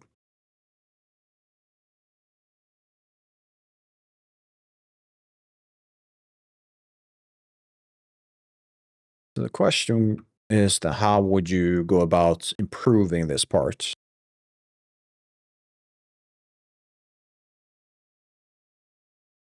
I feel we could probably combine these parts, squares themselves.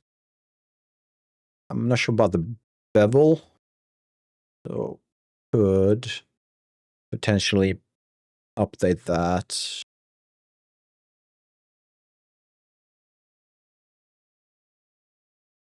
I'm not sure how to go about this.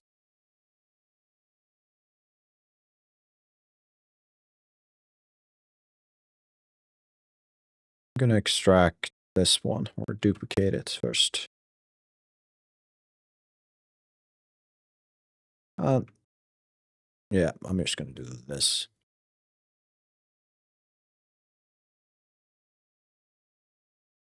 Go.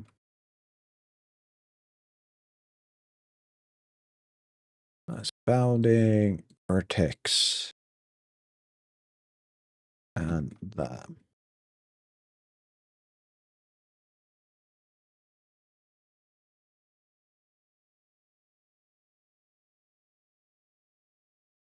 It's the auto smooth on 30. It's just shaded flats. It's easier kind to work with. And my cap, go for a different one. I want this one. Nope, I do not. I want this one. Yeah, work with that. Add some cavities. Usually looks better than this, but we can work with it. So the question with that would be, bevels probably need to be quite large. Otherwise, we can't really see them from the distance we're looking at.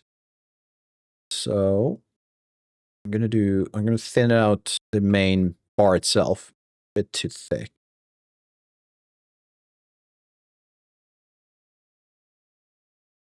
Go this way. And we can probably, let's lock these because I don't want to select them right now.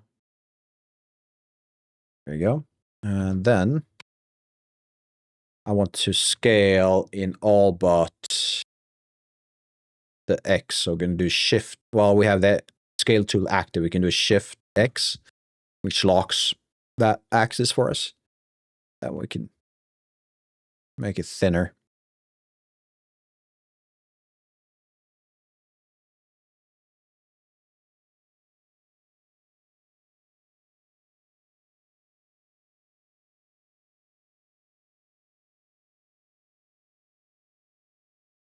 Yep, we can live with that.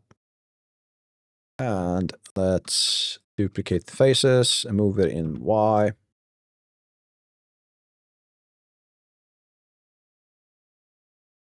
I feel I don't have to be super accurate.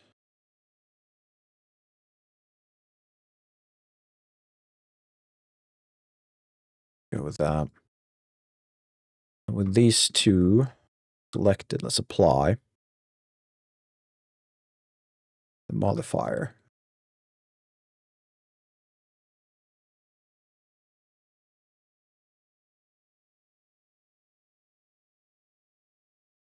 Or should I bevel first?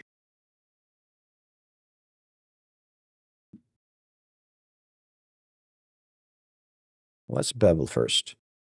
And I might have to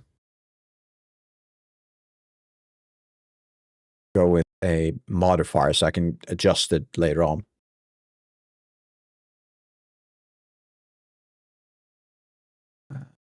In this part, angle should be enough. But I might have to apply this.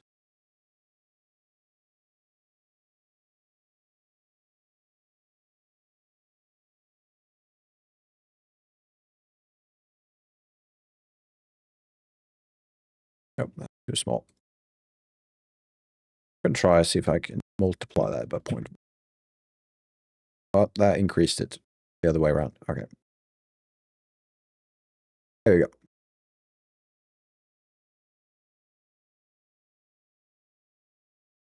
So next, let's try. That probably works. All right, so I'm going to try something. I've never done this before. There's a way to just kind of move these together, right? To bridge something. I never used bridge before, which doesn't make sense.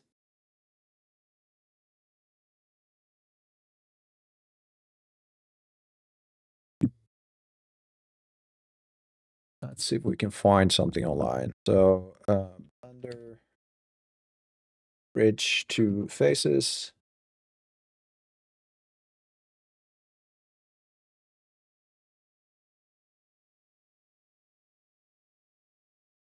You're in Blender and you want to bridge two.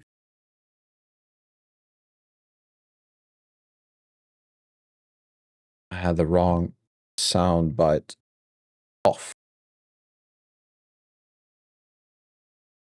Oh, do I have loop tools? I should have loop tools. Do I need to do something else before then? Because loop tools is an add-on, right?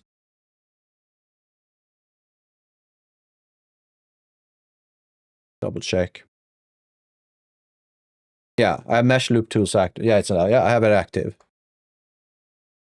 So there might be another add-on then that's in the way, because I should select these, right? Mesh tools.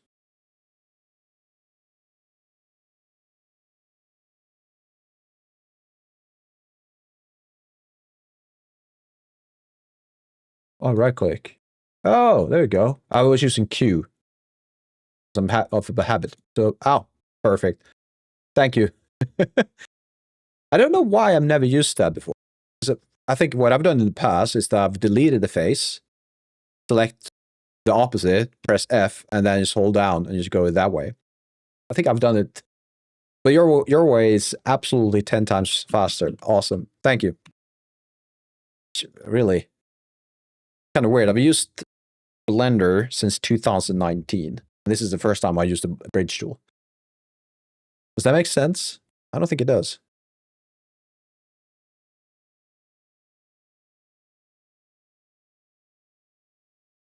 And let's remove the cavity. It doesn't really work right now.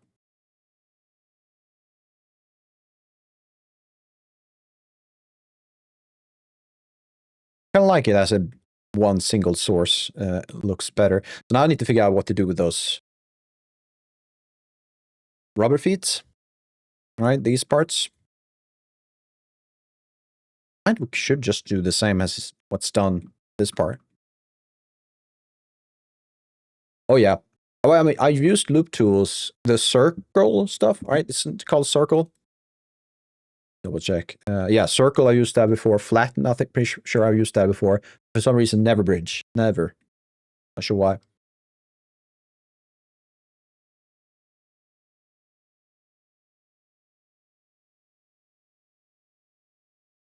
A bit more space.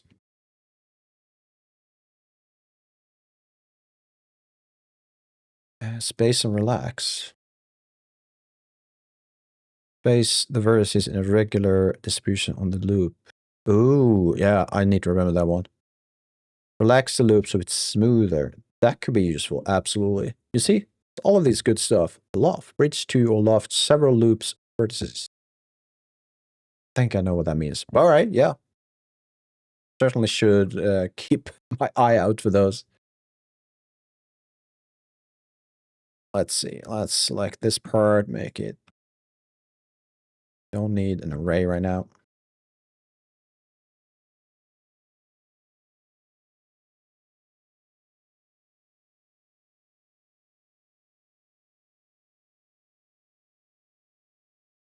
The question is,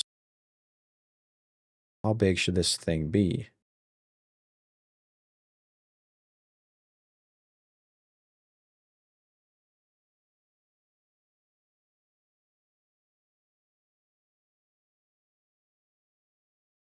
I'm thinking if we select, well, everything is selected, but then we do not do a bevel on these.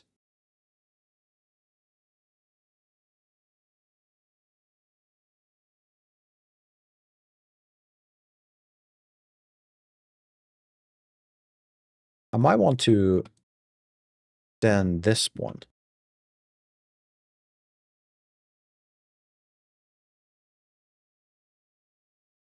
Doesn't that make sense? Like, that's what one of these would look like, wouldn't they? I'm not going to look it up, though, but I feel like they would have a wider bottom part. Probably adjust that a little bit more. It's not the end of the world, but I kind of do want to make it right. Let's do a bevel weight, add a bevel modifier. Sure, it's set to weight. And I assume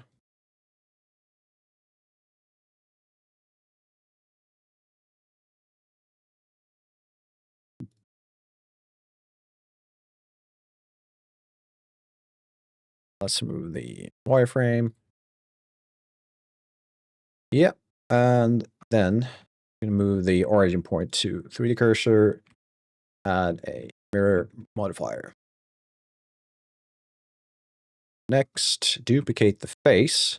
move it down to fit this part. Something along this line. There we go.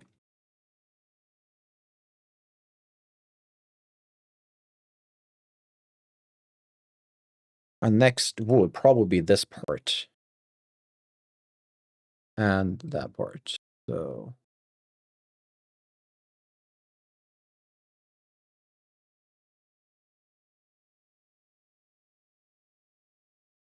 this one is just thick thing going straight up, so we can fix that.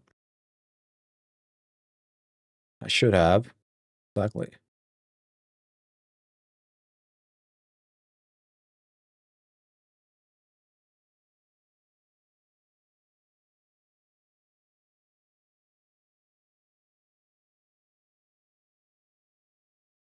And we could probably remove that top face. We have.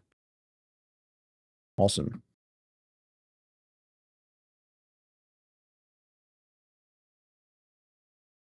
Oh, I haven't saved this. All right, awesome. Let's do, what is it? It's bench.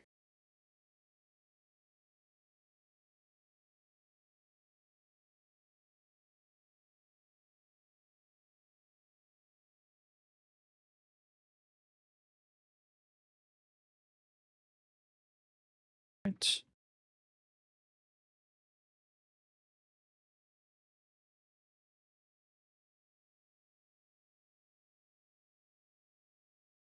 Might be overkill to have this as a single piece all the way, but I think in the long run, it will look better, assuming I can get the bevels to work. But I think it can look better in the long run. And what I need now is, so I can do that part.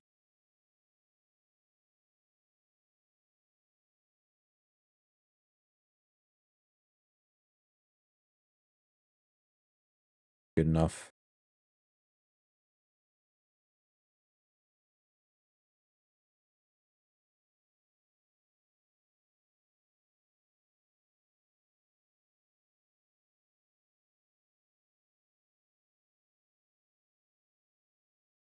No, let's wait with that one. Instead, what I should do is that bar that goes across. That could probably just extend on the other side. I'm not sure why they did this part, but skip that. So we're going to extrude this along the Y.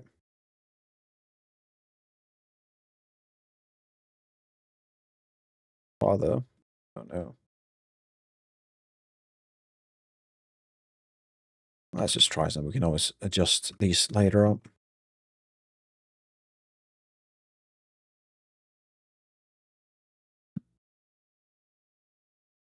There we go.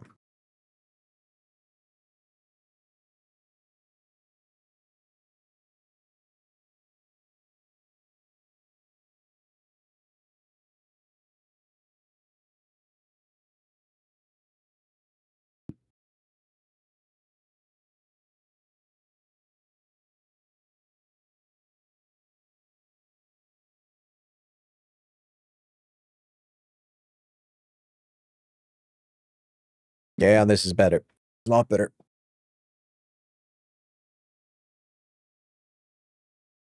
Let's see.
right.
What's going on?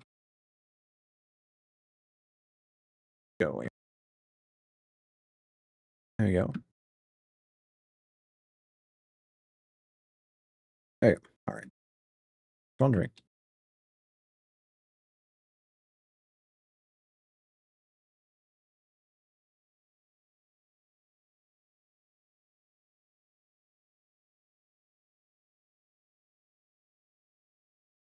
All right. Yeah, I definitely feel like making it into one solid block made a lot of improvements to it. Just look at them side by side. We could probably, for be fair, make them both flat. And I don't know. Yeah, it is something about it that by combining them made it.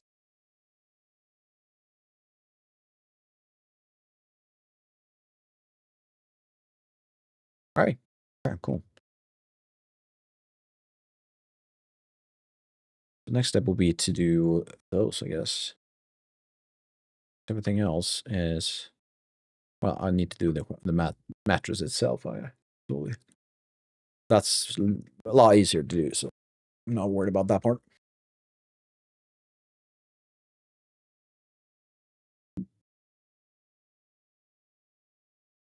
All right, so what we're going to do, and I do it that way.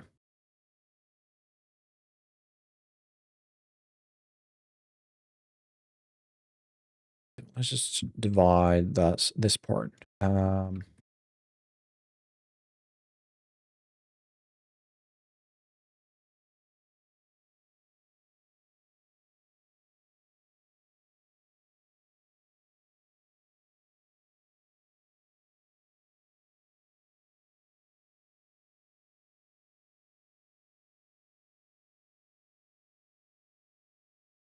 Might have to do some jiggery pokery with a placement of these circles. That's going to be make out the what do you want to call them? The rack spikes, the arms themselves. Because I don't want them to be square. They are going to be square if I do it this way. Instead, oh, I probably should apply the bevel first. Could I get away? No, I need to apply the bevel, right? Because it's based on angle rather than weight.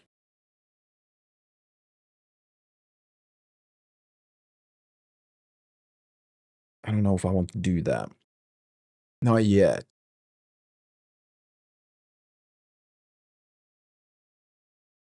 What we're going to do instead, cylinder. For now, we're not going to make any. Oh, sorry. There we go. Yeah. Scale it down, side to the other side.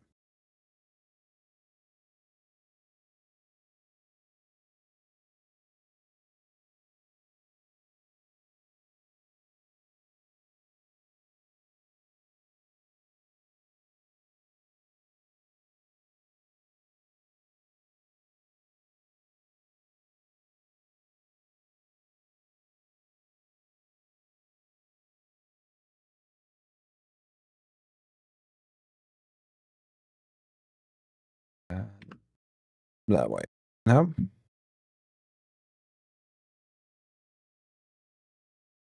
There we go.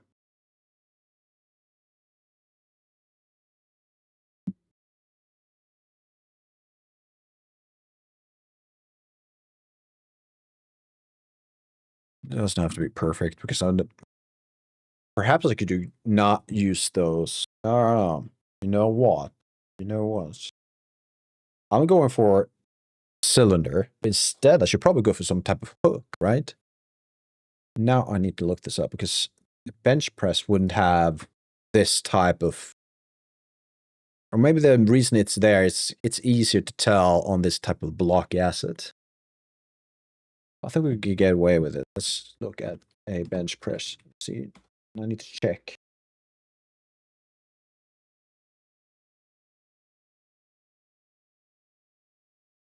Yes, I don't. Yes, cookies, all of those. Ignore that.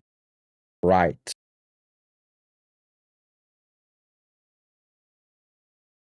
Right. That's not even close to what a bench press machine looks like. So, we're gonna have to improvise. I'm not expecting it to look like the real deal, right? Just so people know what they're looking at. What we're going to do is we're going to make small hooks. So what we're going to have to do is add a cursor there and a cube.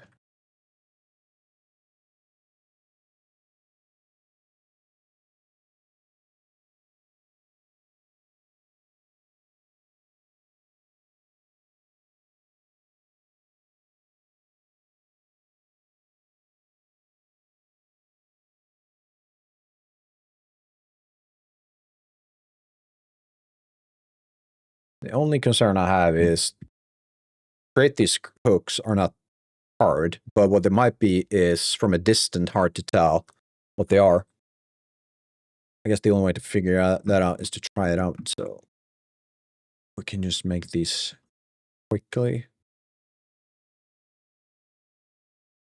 There we go. Next step.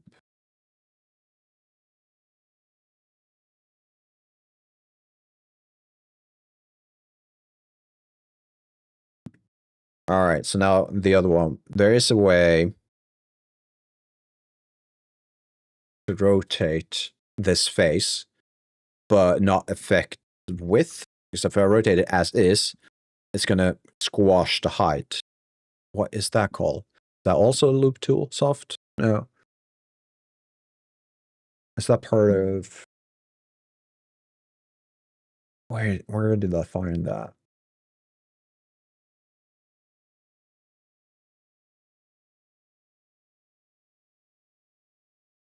Need to look that up. There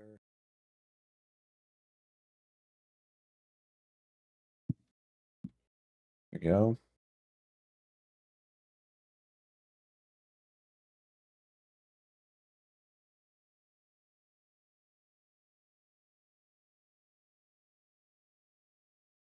So, yeah, okay, so I want to rotate this face, right? But if I do that, why is it the X, right? So if I do rotate, it's just going to flatten the height of, it's going to distort the mesh, right? So I just want it to move along the edge. I'm not sure if it's, do I need to double tap R something? I can't remember. It's been such a long time since I did that. Or is it double tap R, X? Does that make sense what I'm trying to do?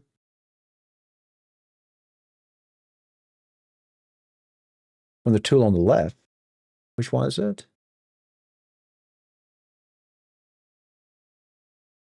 This is the, no, it's not the shear, right?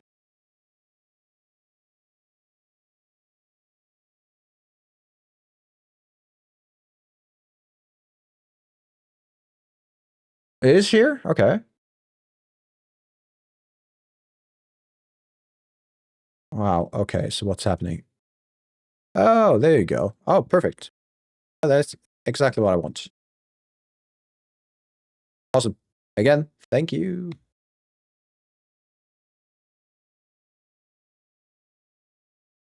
Let's see, what is it give me? So if I do full,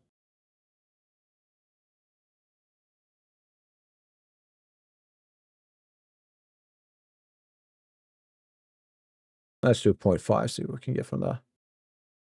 I don't, like, again, I don't have to be this perfect, but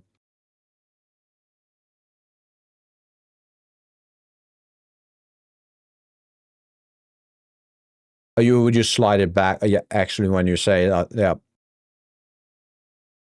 that makes a ton of sense. now that you pointed it out, yeah, that is what I should have done.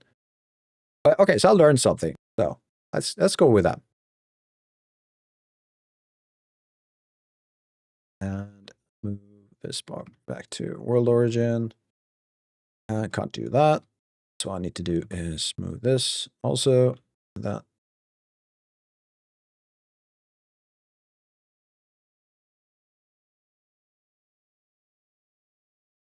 I mean, it's not a bench press machine I would use, or whatever you want to call it. But it has two, 3 hooks, 4 hooks actually total. So I think that could work. The question is how well you can see it from a distance. This distance, you can kind of tell. If we add different colors, you will probably see a lot more of it.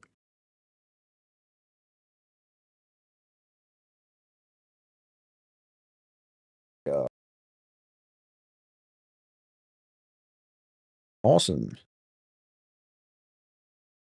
So let's add a cylinder again.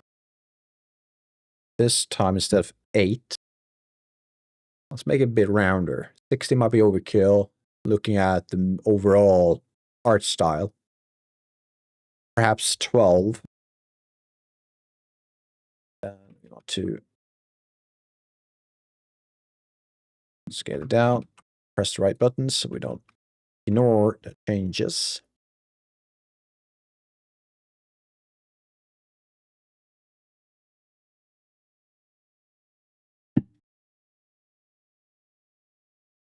Oh.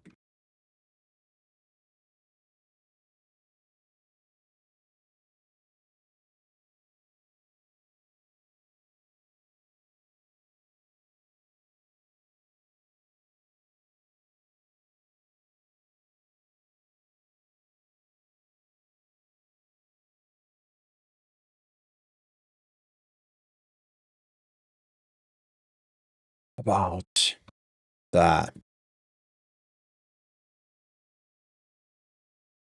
We could hide all of these from the side. Just trying to put it. Yep. All right. So, if I remember correctly, there's actually 3 thicknesses to a bar. All right. See if I can get that back again.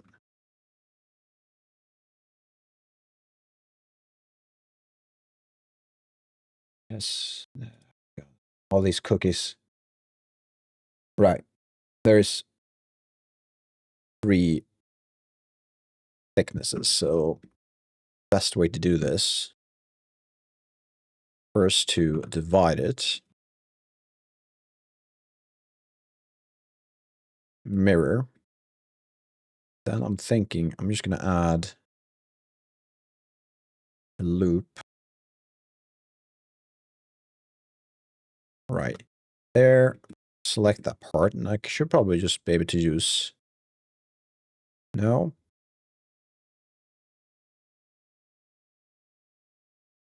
All right. Do it this way.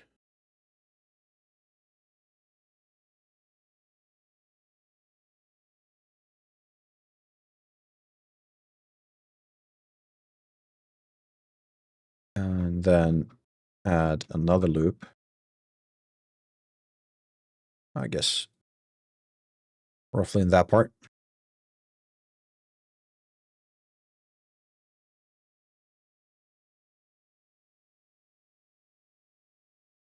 Looks like a bar to me.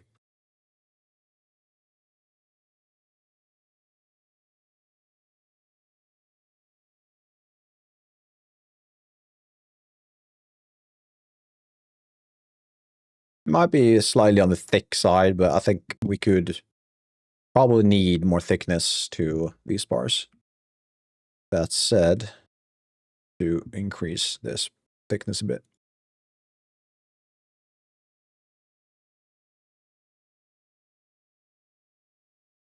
There we go.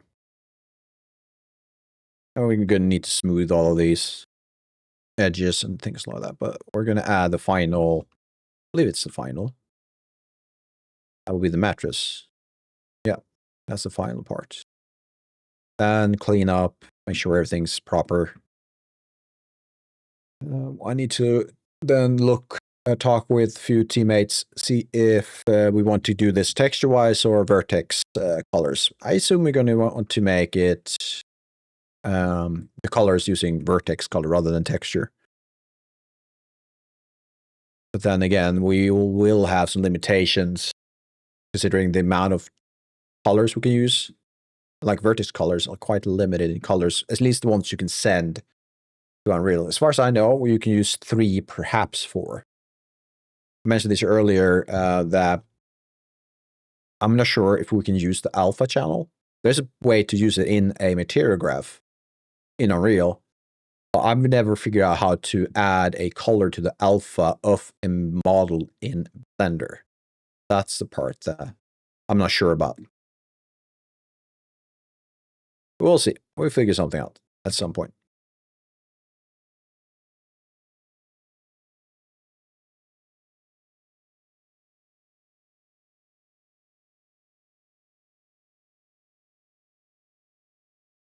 You're in a center. Why? Oh, right.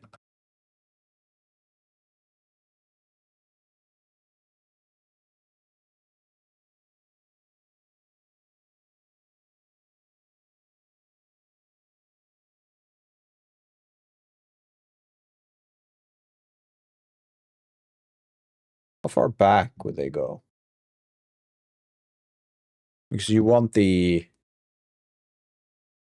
I guess you want your head at least resting around this part. So assume it will go perhaps a little bit past that.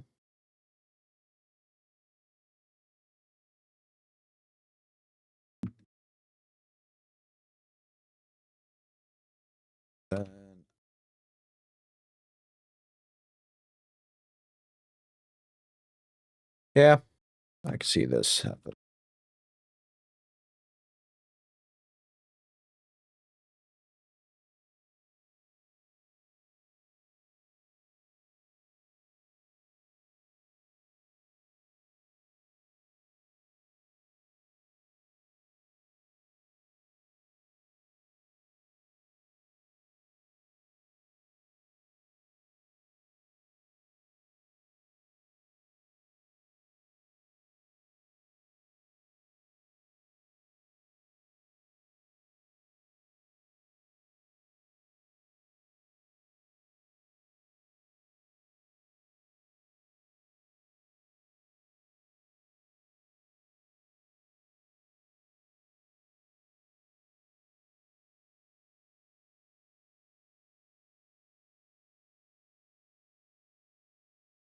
Let's see.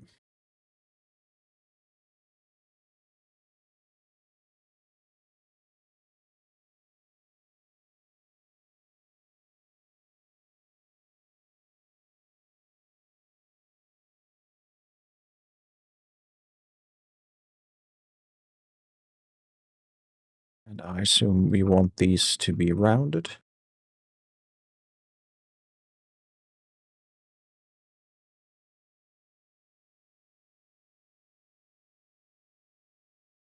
And perhaps even this part.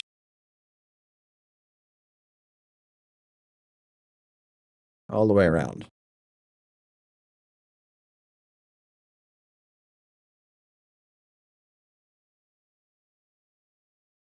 It's an auto smooth. Oh, there's something wrong. Going on. Because it's a N-gon. Really gonna make a big mess out of an N-gon.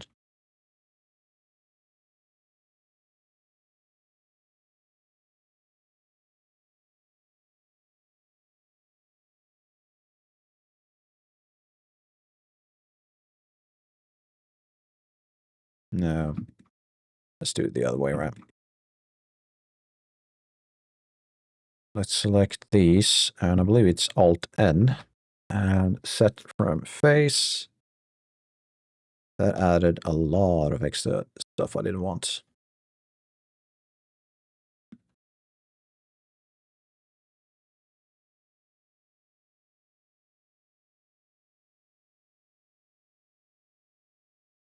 That looks great. Awesome. Then we're going to quickly add a few of these steps.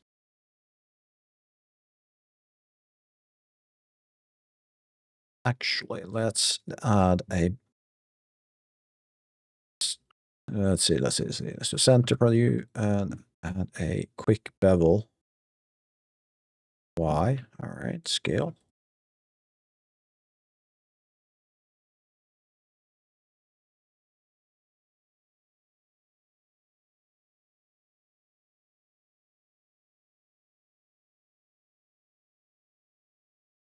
We should probably add bevels to these too.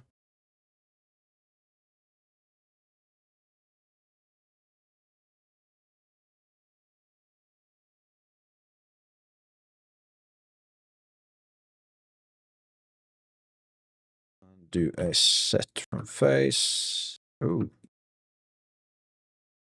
All right, so I probably have to select that part also. No.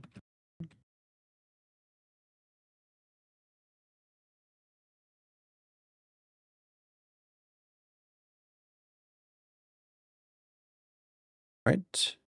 Doing something funny. Or let's just ignore that then.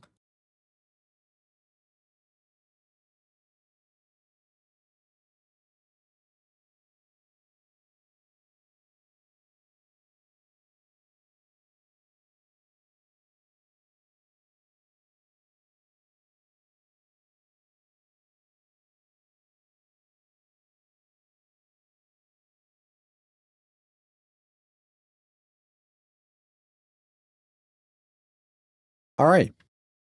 Okay, so we made some progress today. Awesome. And should we send this to Unreal before we end the day? Let's do that. Do save. Let's combine. Ooh, I can fix that later on. First, let's apply all of these. Just for the sake of it, we're gonna remove that part. You have, yes, you do.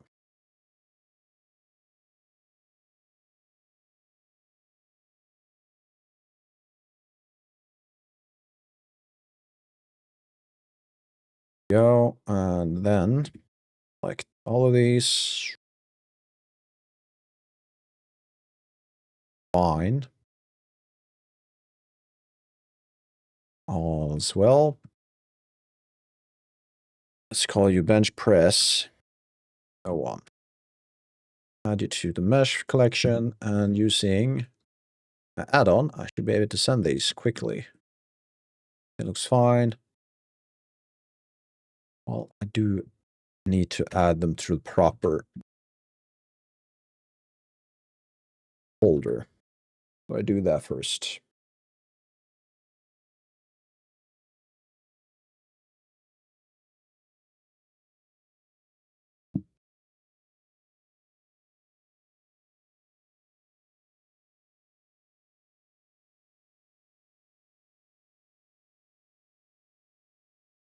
Oh, thank you, Cobbler. Yeah, I'm quite happy with this one. It's a lot better than the first, like the original. They probably did something that worked well for them, but there were a few things that really doesn't work for us. So I had to change that. But yeah, I'm glad the outcome looks what it does. It works well with what we're trying to do.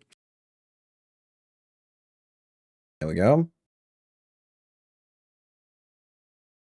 And send it. And in, I assume I should just add it to this part.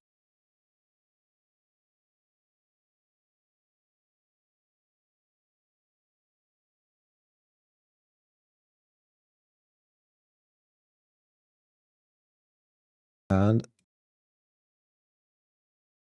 yeah. Just need colors. Probably change the size a bit because looking. Maybe not. Maybe not. Let's see if we tap to. So the idea would be that it should occupy a 3x3 grid.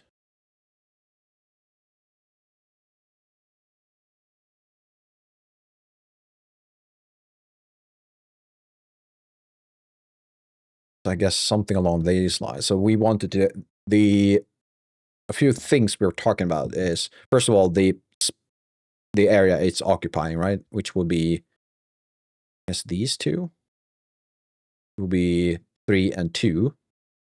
But then you have one place for the spotter, and then you have 2 or perhaps 3 points for the player to enter, or the NPC rather, to access the machine itself. Question is, should it be in this part? Because then you would have enter, enter, enter, or access points and spotter. Not sure yet. Might have to make it bigger. But for the sake of just testing, we're gonna add it. Should I do a 100? 3. So the idea will be 1, 2, 3, and then you have a bench area. And as we could add assets such as the plates between or in front. Yeah. I'm happy with this. Might want to adjust the bevel, perhaps make it soft bevel rather than this sharp bevel. Yeah, that's not difficult to do. Just move back in. Before we combine, we can just adjust the bevel on this one. So make it 2. Auto smooth. 30. That could look better. We'll see. We'll see.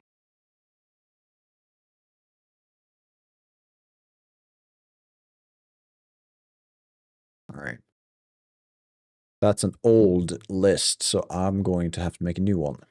Let's just copy the first part. The latter part. I'm not going to update it tonight, but just so I have it. There we go. To-dos. Let's just, for now, tune all cap uppercase letters. All right. There you go. All right. So this is usually the time I end. So everyone who's been here, thank you. Cobbler, as always, and everyone else who's been chatting. It's always fun to hear opinion. And sorry, Solvable Iowa, thank you for stepping in and giving me some advice when I needed it the most. Helped a lot. And that's the first time chatter. That's awesome. Thank you. Yeah, and next stream, as always, will be on, well, now it's Tuesday, so we'll be on Thursday and then on Saturday. And I mentioned this at the beginning of the stream. This game, what we call for now the Gym Tycoon game, is going to be the main game I'm working on, and that's going to be Tuesdays and Thursdays. Saturday is going to be, hopefully, it depends a bit, but it's going to mostly be about the other game I'm working on, which is a horror game. But depending on time-wise, I might actually work more on this game because we're on a deadline. I mean, we do have like 9 months, so it's not that bad, but it is a deadline. We'll see. But that's the goal. And I also plan at some point, because I'm making a horror game, of course, I need to play a few horror games. It makes sense in my mind that if I'm something of a wuss. I love horror games, but I hate playing them. Does that make sense? So I'm going to challenge myself and put myself in a position where I have to play some horror games, mostly because I need to break them down. I need to learn a bit more. experience everything, right? So hopefully everyone or most people here today will join me back then or when that happens. And we're going to see if we can find someone who wants a raid. And who could that be? We've raided Hypnotic a few times, so we might pass him today, but we can see if we can find someone else. I might have to just go into the tag and see if we can find someone. See if we can find someone who has roughly the same number we are right now. It would be 4 or 5. Someone's doing a proof of life. That's a deep subject. Epic Photon? Sure. Let's go with Epic. Let's see. Do that. Do I need to add no, I don't think I do. Epic. Or do I need to have some uppercase letters? Do you know that, Cobbler? This is kind of the 3rd time I'm trying this. You know what? Just give it a shot, see what happens. Yeah, I don't have to worry about uppercase letters. So, thank you everyone again. Awesome stream. I love that people are here chatting with me. And if you are interested more in my stuff, I do have a YouTube channel, Every Kindle Studio on YouTube. I'll add a bit more stuff, like if you stream about stuff. But thank you, everyone. And I'll see you on Thursday. Bye-bye.